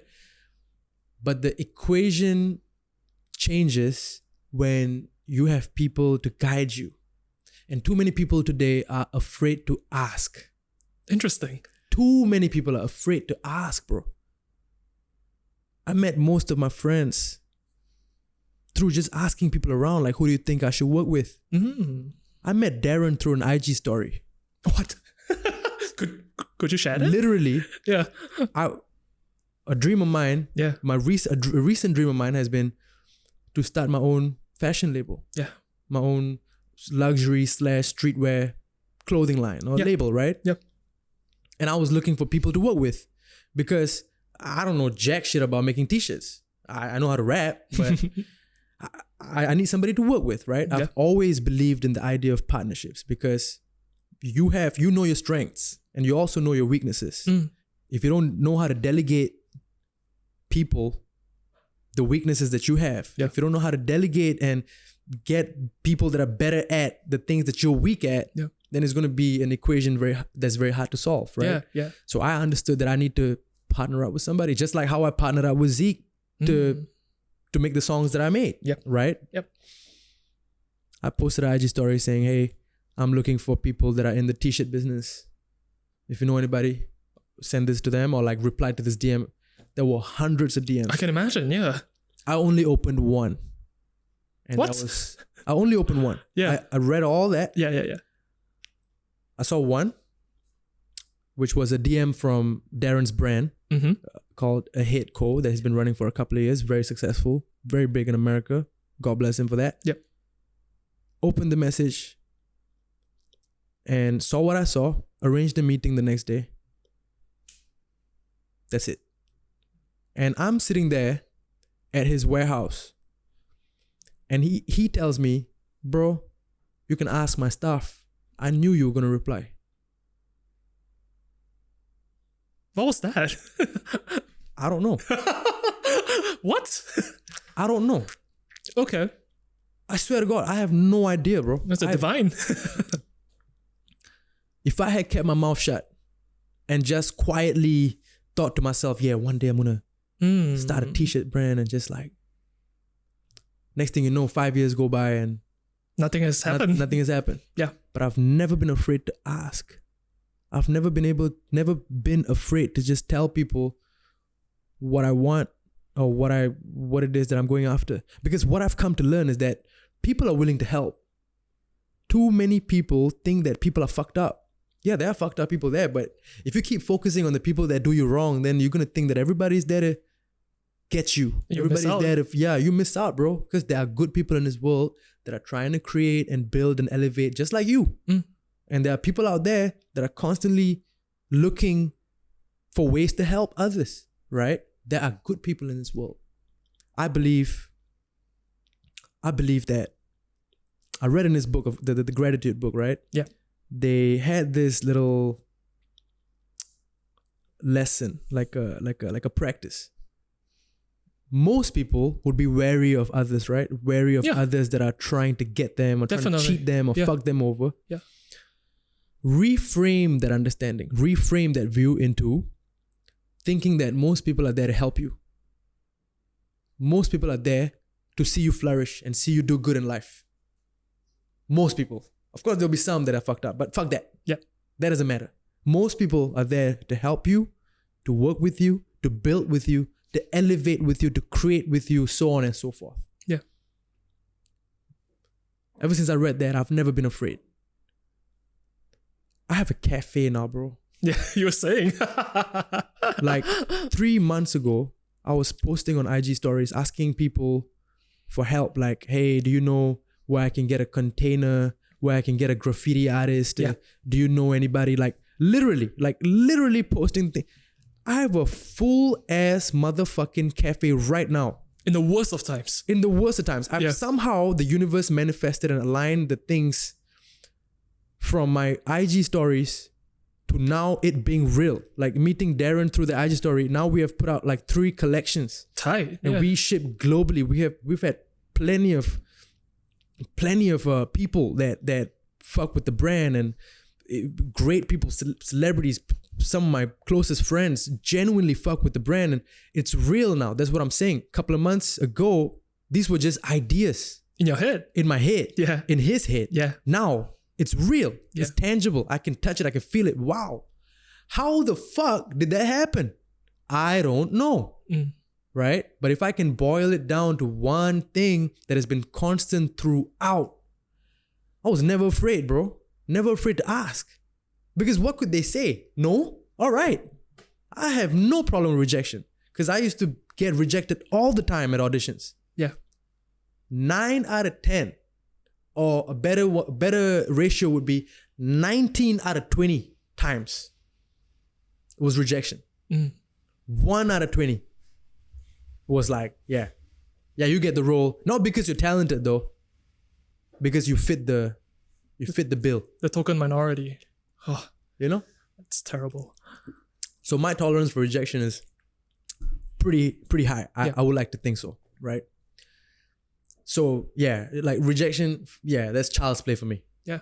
Yeah. Do you think it's beneficial or it's even helpful for any creative, anyone really, 100%. To have that thick skinness to actually go and just ask? You gotta have skin that is thick enough for you to protect yourself, skin thin enough for you to feel. You gotta get the right amount of thickness. If it's too thick, that's a problem, because now you're completely like... You're buying into yourself. You can't feel anything now. Yeah. If it's too thin, now you're getting hurt for every fucking thing, and now you're like crippled. Yep. It has to be just nice. You got to develop the kind of thick skin that is specific to the environment that you're in, specific to the reality that you're presented with, right? Through the years of trying to be an actor, through the years of meeting all these disappointments and resentments and rejections, all of that has allowed me to build a slightly thicker skin. And that is important, bro. That is important because you can see rejection as a failure. Yeah, definitely. Right? Yeah. So like I said at the very beginning of this podcast, right? Are you able to move from rejection to rejection, from failure to failure without losing your spirit? Because if you can, my friend, you're going to have a very fruitful, meaningful life. Because this is one of the most important things I've learned this year, bro. What is it? You'll have no idea what sweet is if you have never tasted bitter. Precisely. I fully agree with that. You have no concept of a high if you have never tasted rock bottom. Yeah. Right? How do you then contextualize it? Exactly. If all your life you've had sweetness and wins and glory. Story of Buddha, bro. You know? Yeah. You need the lows to set the highs in context. It's funny that way, isn't it? Yeah. It's how it is. It's just how it is, bro. And it baffles me that people think that life is all linear and like all you're gonna have is success and goodness, right? But life is ups and downs, lefts and rights and fucking shit. Yeah. Sometimes. Yeah. But it all boils down to what perspective you have through it all. Yeah. You know? If you are crippled by the lows and if you are ecstatic with the highs, my friend, I don't think you're equipped. Because you sway too much, isn't it? Way too much. You let the lemons that life throw at you, you let them kill you. You're supposed to take the lemons and do something with it. But you allow the lemons to kill you, to cripple you. Nah, that's not what you want. You got to make lemonade out of the lemons, bro. Definitely. Make some dope ass lemonade. Yeah. Open up a stand outside your house. Sell them for $5. Yeah. Done. Yeah. You know what I mean? Yeah. And that perspective has helped me a lot, bro. It's like understanding how important the lows are, right? When you contextualize the lows, you can very easily contextualize the highs. Yeah. But when you understand neither are permanent and they always fluctuate, now you are just taking them as they come. Yeah. And with a fine-tuned perspective, you're able to navigate all through that. And I'm not saying this as if I've lived 60, 70 years of life and spilling all that wisdom onto you. It's just what I know. It's just what I believe. Yeah. It's just been my path so far. It's been my learning so far. Yeah. And these are my personal beliefs. And this is what I think, man. That's all. And everything is fluid. I'm certain if you have this conversation 2 years later, it will be different. Yeah, it will be because different. you have 100%. learned across the span of 2 years and it will inform a different perspective you have. 100%. Yeah. Like my sister calls it lifelong learning. That is true, lifelong learning. Yeah. Lifelong learning. All the way, bro. You're going to learn till you die. Like, my dad is 73, bro. He's a teacher. He's still learning. Today he was reading through this new secondary 2 math syllabus book. Yeah. Trying to learn the new syllabus. He's 73. That's insane. He's a tuition teacher. He teaches tuition. Yeah. He's trying to be up to date with the syllabuses, right? He doesn't have to, bro. But he could just retire, but it gets him going. It's fulfilling for his spirit. So he loves it, right? Yeah. That's dope. That's fucking dope. If my dad at 73 can still be enthusiastic about learning, and I look around, I see fellas my age, 23, 24, who lost all their drive and desire to want to be better, want to grow. I don't know how to fuck with that. I can't fuck with that, bro. I mean, all I can do is hold them in compassion. Right? Because everybody's trying to figure things out.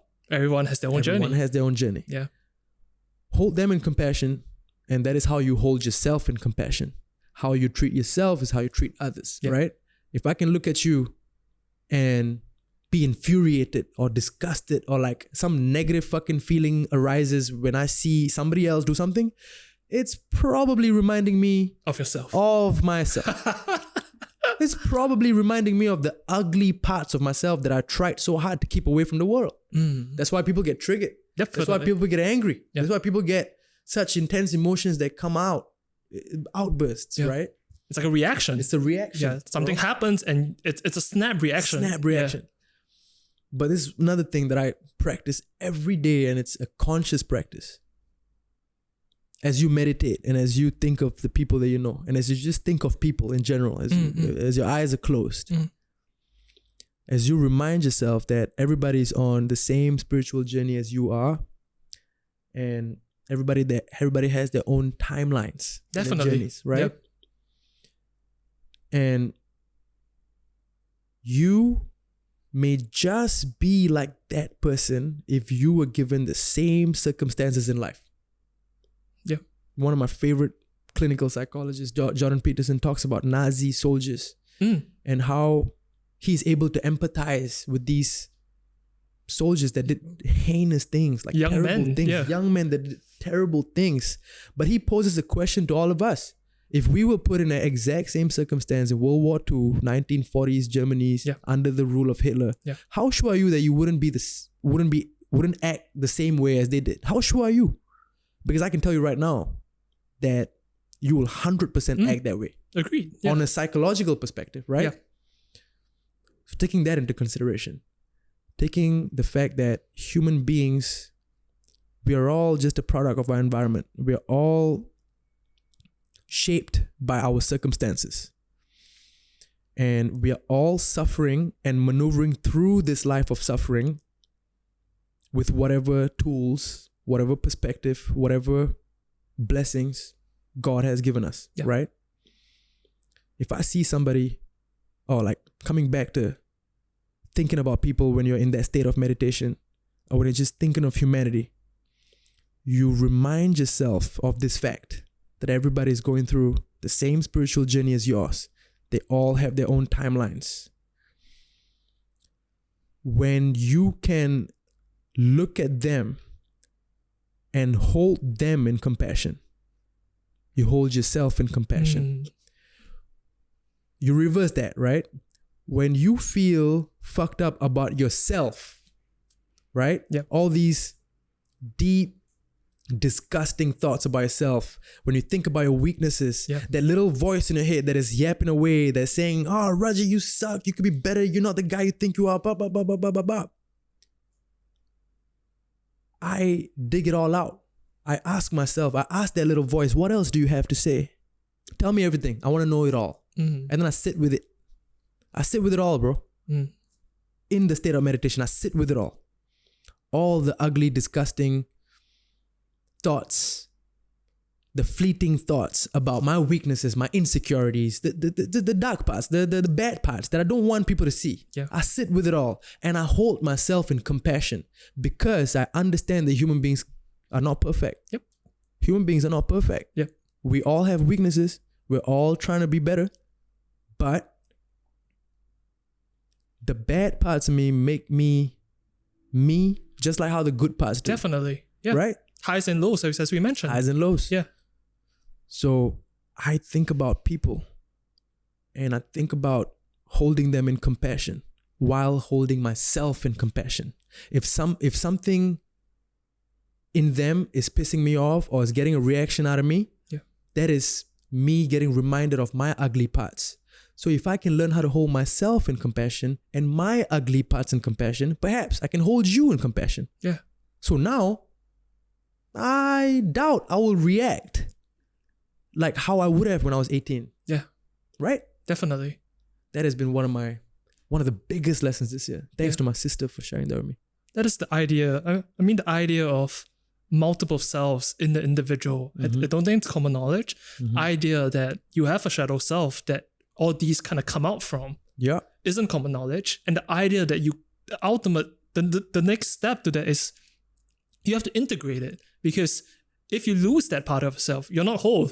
Yeah, exactly. That is so integral to integrate. And in a sense, it isn't a good or wrong thing. It is just human nature. It's only because we place a moral judgment on these particular feelings or these particular actions, on these particular thoughts. Hence, that's why it is bad. But internally, I don't think the internal self is thought, oh, this is a good thought, this is a bad thought. They are just thoughts. Yeah. It's just human nature, unfortunately. Yeah. And it's just about accepting that piece of yourself and moving forward together with it. Hand in hand, really. Yeah, exactly, bro. Because people try to create friction, like what I said. You have this little voice that's reminding you of all your ugly parts. And what do you want to do? Straight, instinctual thing that you want to do. Sweep it under the carpet. Yeah. Don't want to listen to it. Run away from it. Yep. Try to drown yourself out. Try to, whatever. Some people are so crippled by the bad sides of them that they would do drugs. And it spills out. Yeah, it spills out. They become alcoholics. It manifests into their reality in ways that they cannot fathom, right? And that is... We see it all the time. That is part of reality. Yeah. Right? Yeah, man.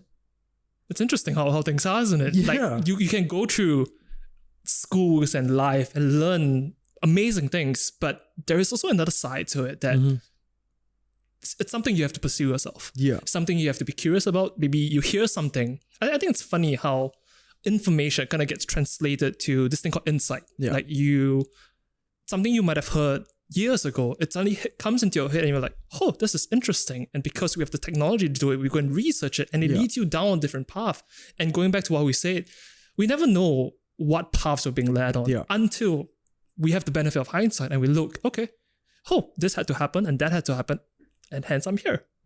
That's so interesting. Yeah. And it's everything we'll be talking about. Every single thing that was shared in this conversation today, bro, can all be fit into the topic of self-discovery. You know, people are trying to go out. People want to go out. Go in, bro. Go in. Sit with yourself. Yeah. Sit with your thoughts. Understand yourself. Why are you like this? Why are your weaknesses as such? Why do you have these thoughts? Why do you even want success? Why do you even want success? What is your root? Yeah. You know? And if you can ask these questions in a very vulnerable, unadulterated, honest way, that would do a great deal for your movement forward in your journey, your spiritual journey. Yeah. As we wind down the conversation, I'm curious to know, how has Singapore affected your craft? Thanks to the internet, I don't think there was any ceiling caps or whatever that was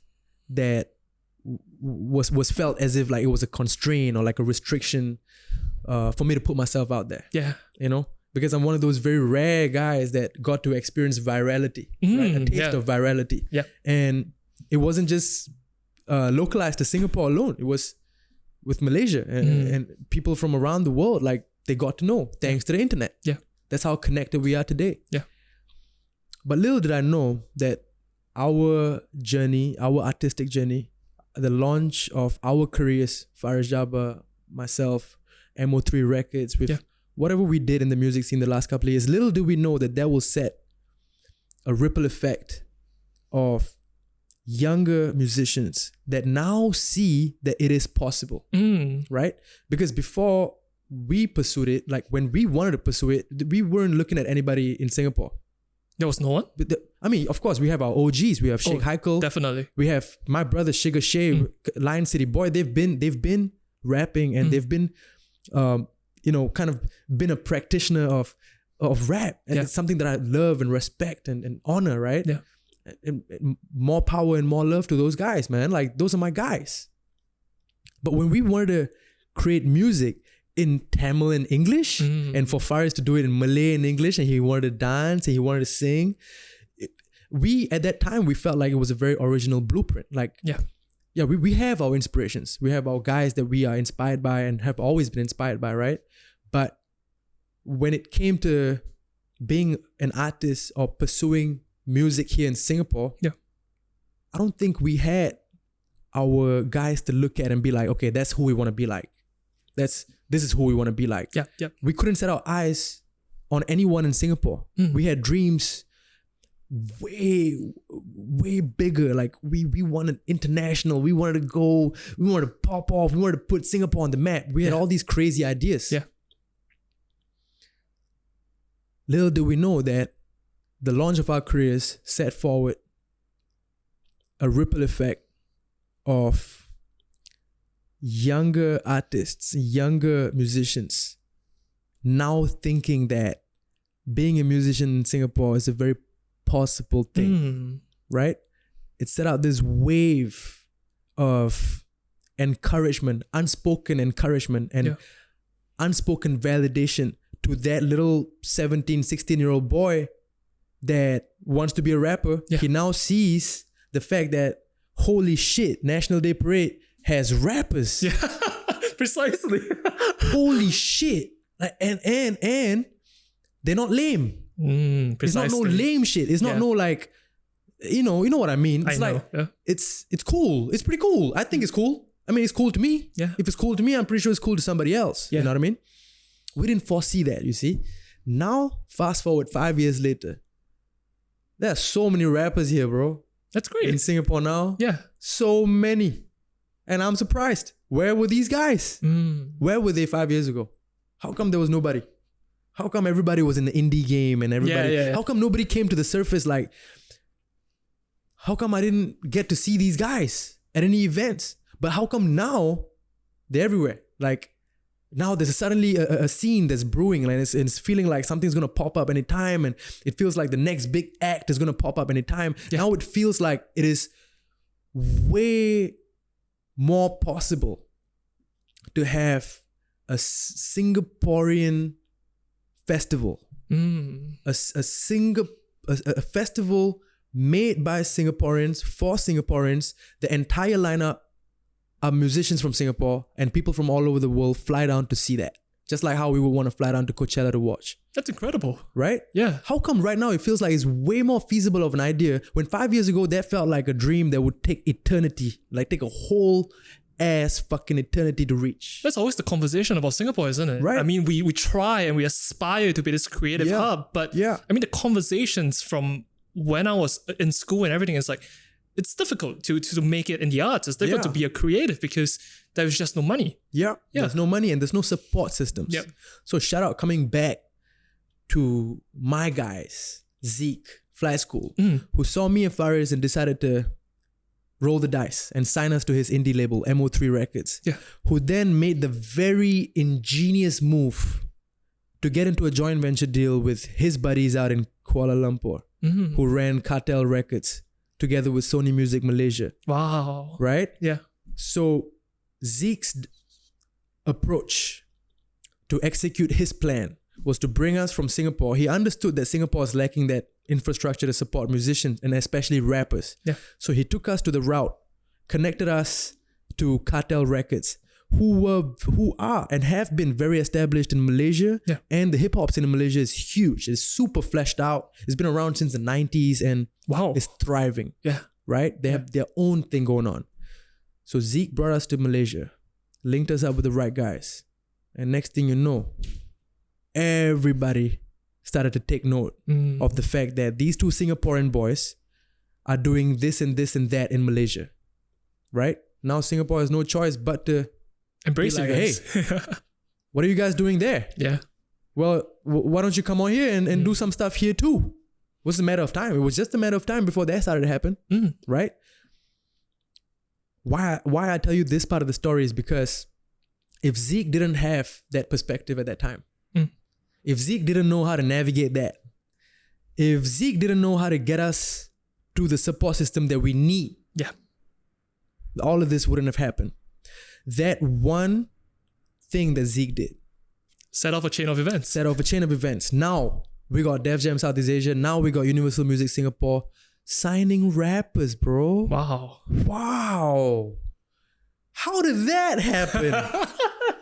Damn. Yeah. That, bro, like, it's never happened, bro. It has never happened in the history of local music.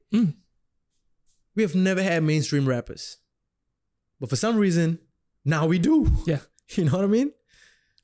That's something we never saw coming. So I'm curious to know what excites you if you were to look at the Singapore creative scene right now. We look 1 or 2 years out. Yeah. What excites you about it?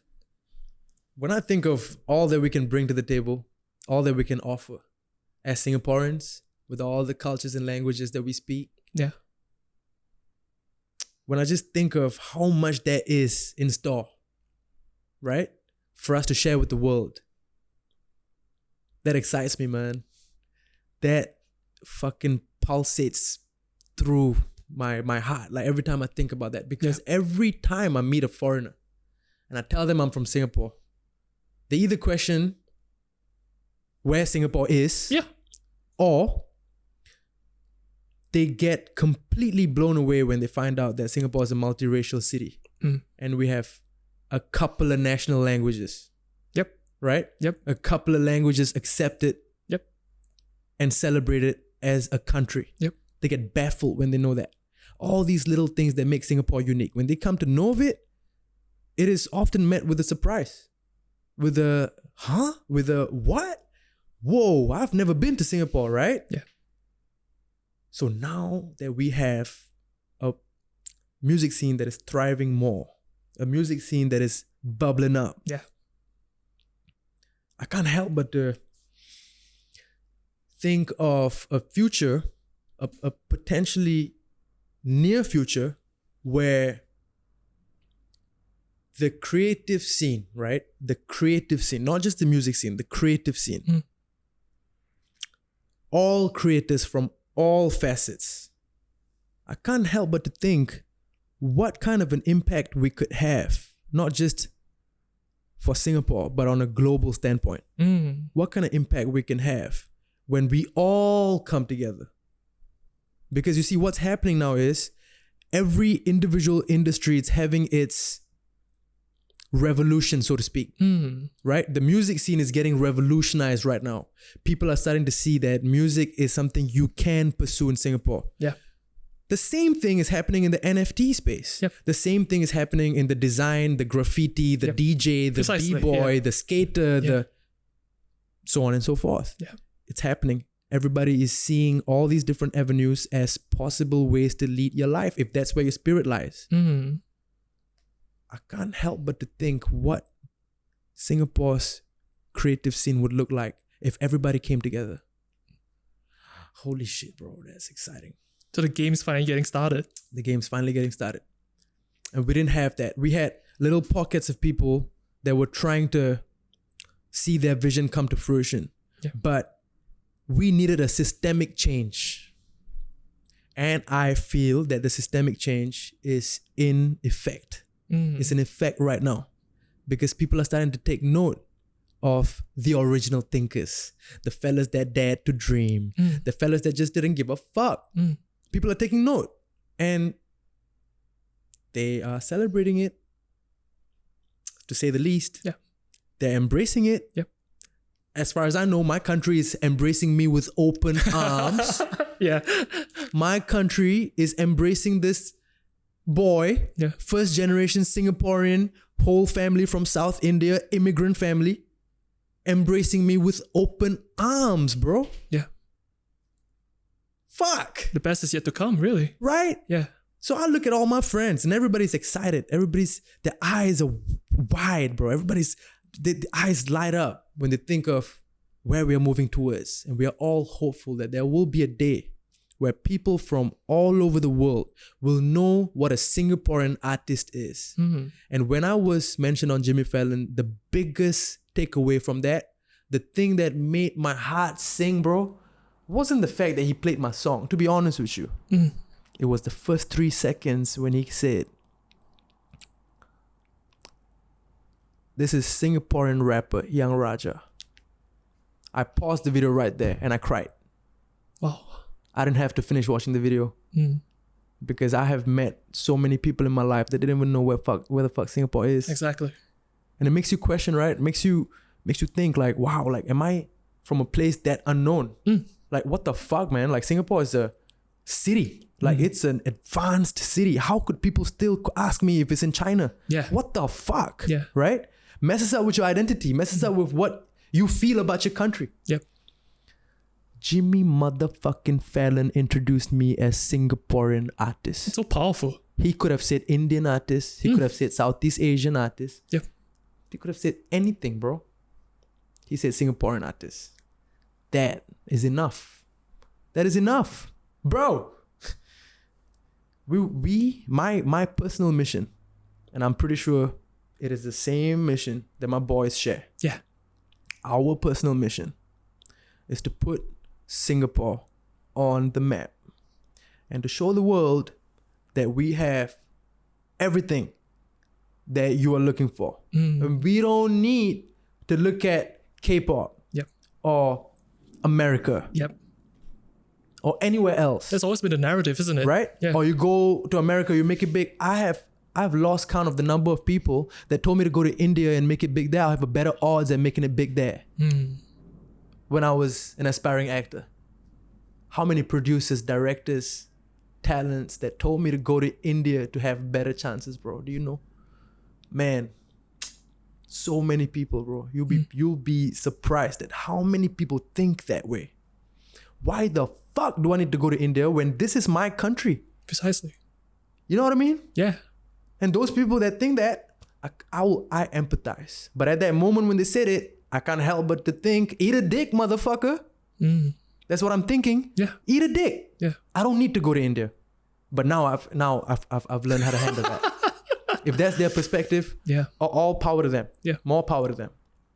I hold their perspective in compassion, right?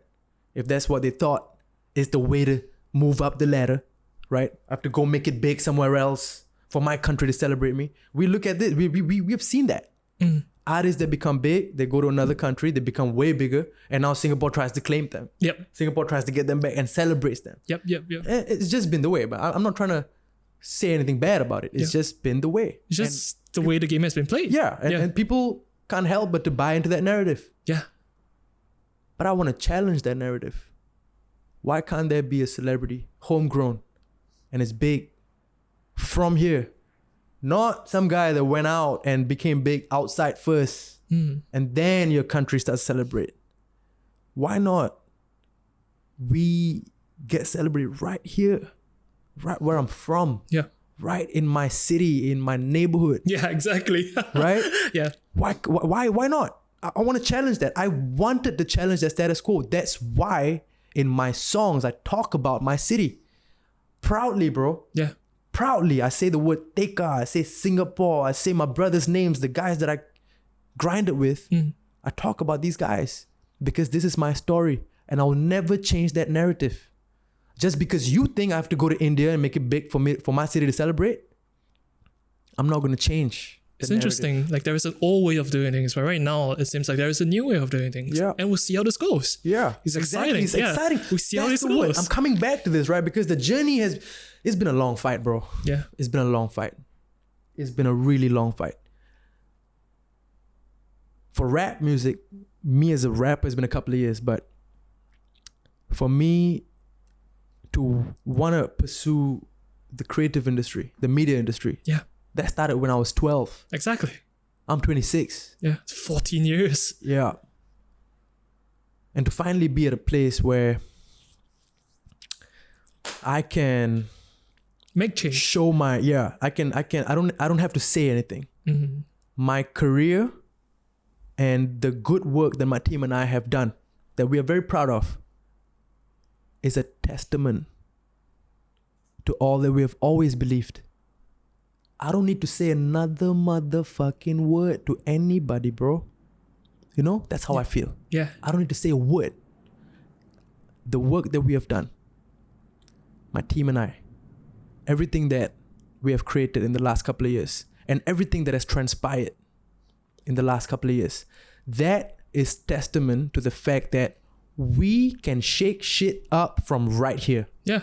It's powerful. It's conviction right there. Yeah. Yeah. And I'm going to be here as long as God decides to put me here. And I'm going to talk about this. I'm going to inspire the youngins. Yeah. Inspire the next generation of artists. Tell them that it is possible. Show them the way. Show the light. Yeah. Shine the light. Yeah. You know what I mean? Yeah. My last question for you is, what does it mean to you to be a creative today? What does it mean to me to be a creative today?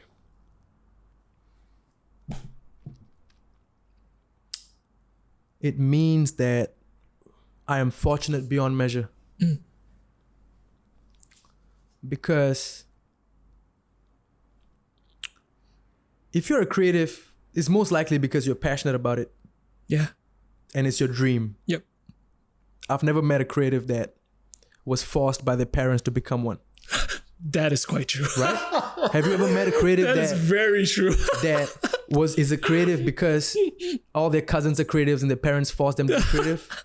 I doubt it, bro. That is very true. We are Asians, bro. We are Southeast Asians. All of our parents want us to become doctors, lawyers, engineers. For the stability, yeah. For the stability. That's just how the Asian mind thinks. Yeah. All power, more power to the Asian mind. Yeah. Not trying to discredit or dampen their spirits. I mean, that's just how it is. Yeah. It's been that way. They came from a different time, always and new ways, yeah. Came from a different world. Yeah. And we have to empathize with that. Definitely. But you see, in a world that naturally has so many barriers and so many restrictions and so much friction with the idea, towards the idea of being a creative. What that means, being a creative, what does it mean? Following your dreams, doing what you like. The world we are in right now, or the place that we are at right now, it's crazy when you start thinking of how much is restricting. So the invisible barriers, isn't it? Invisible barriers, right? Yeah. Not only do you have the stigma that, oh, if you do this, you won't be successful. Yeah. But not only is there the stigma, the negative stigma, there's these concrete beliefs that has been passed down from generation to generation that have now led to our parents telling us, son, you got to get a degree. Son, you got to be this and that, right? Yeah. It is already a fucking war to make the decision that you want to follow your dreams. Yeah, definitely. Like, let's not even talk about following your dreams, bro. Let's not even talk about that. Let's just talk about the decision that you make to yourself that, hey, okay, that little conversation you have to have with yourself. Okay, Rajit, from here on forth, you're going to pursue music. This is it. Let's go. I had that conversation myself, right? Yeah. Just to get to that level, it was a fucking war. It was a war within, and it was a war out externally as well. Yeah. All these people giving their opinions, sharing their 2 cents on what they think the future would look like for a local artist, for a Tamil artist, blah, blah, blah, blah, blah. Yeah. Right? Yep. But praise God, bro. Praise the Lord. He planted the right people. He led me to the right people, the right energies, the right spirits that guided me and allowed my intention of wanting to be a creative, allowed it to come to fruition in a couple of years. Without them, I don't think I'll be here. The divine, the hand of the divine guided everything, right? While I am able to share this reality with you, I look around. Throughout that entire process, I looked around and I saw peers, friends of mine, deeply resentful that they didn't have the kind of outcome that they desired. Also creatives, also similar industries. Yeah. Why is that? Why don't they? They're more talented than me. More skilled, more resources, more everything. I would no way say that I'm here because it's because of my talent. I can't say that because I know friends. I have friends that are so talented, bro. Like insanely talented, way more talented, and have spent so much more time spending, crafting, like sharpening their craft, but they don't have a desired outcome. Why is that?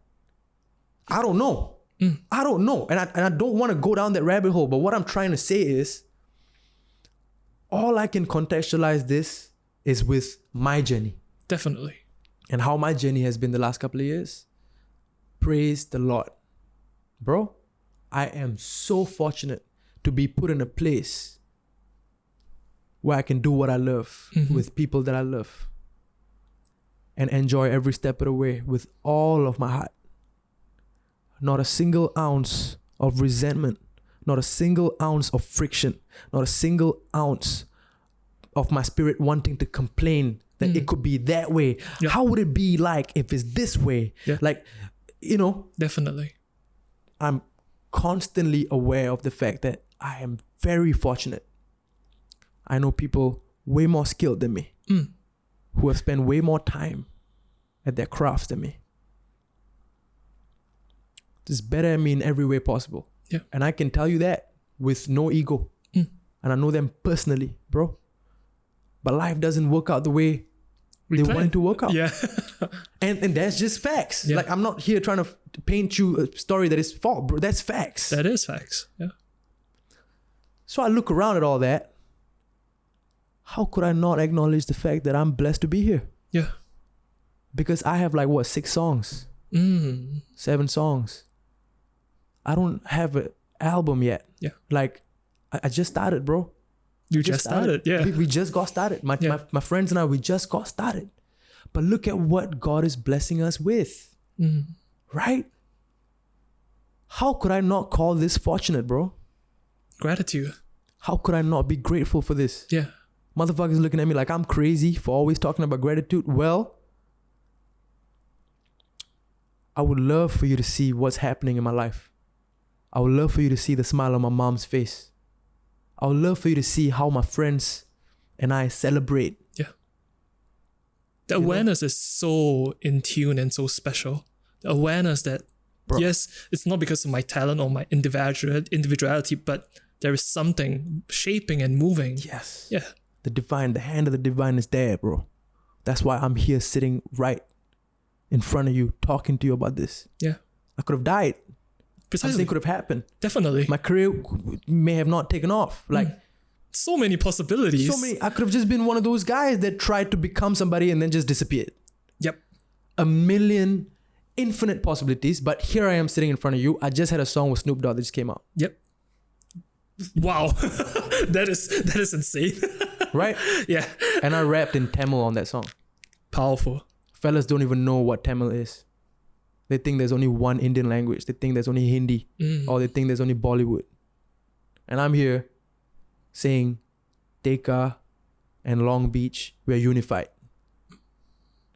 And I'm saying stuff like, this for my city, my nade, hitting it out of the park. Singapore. I have all these words that I have included in that verse. The powerful anthem right there. Bro, you see how it's all coming full circle? I'm sharing that with you because that is one of one of the greatest highlights of my career so far. And I'm so happy that it happened. Yeah. But while I tell you that, let me also remind you that I had zero. It was none of my doing. How it happened, like this opportunity to be on a track with one of my idols, Snoop Dogg, it was none of my doing. Zero. As a matter of fact, zero. That's what it is. Yeah. I didn't try to get on an album. I didn't do anything, bro. It just came. It just came. It just happened. Yeah. How did that happen? I don't know. I can apply the same question to a million other things that has happened in my career since I started. Yeah. A million other things. And I don't have the answers.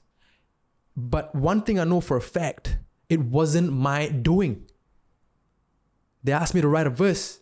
I wrote a verse. Yeah. I sent it. They liked it. And the song happened. Right? I did what I had to do when I was asked to do it. Yeah. But I can't possibly go around acting as if all of this was my doing, bro. Mm-hmm. That is heinous as fuck. I can't do that because that's not the truth. That's not, if I were to go around and act like I did all this, bro. You're just going down a different path altogether. Yeah. Why I'm sharing with you all these things. The fact that I'm highlighting these wonderful moments in my life and my career is to let you know that these were not my doing. To let you know that the hand of the divine was always present and is always present. Whether is it the blessings of my ancestors or the prayers of my parents or the good intentions of my peers, the good energy that's always around me. I don't know what you would want to categorize it as or look at it as. But it's undeniable that the divine is present. Definitely. Has been present and is present. And will continue to be present. Continue to be present. And it's up to me whether do I want to acknowledge that or not. Yeah. You know? Yeah. Because when you start looking and you start taking and you, as we mentioned before, you start believing your own hype and everything's because of me, then you are losing sight of the macro picture, isn't it? Exactly. But God can take everything away if He decides to. Definitely. Anytime. Yeah. Gone. In a blink. Bro, we have seen that happen one too many times. One too many times. One too many times. That's a powerful, powerful story. Before we end, I'm curious to know, is there anything else you would like to talk about?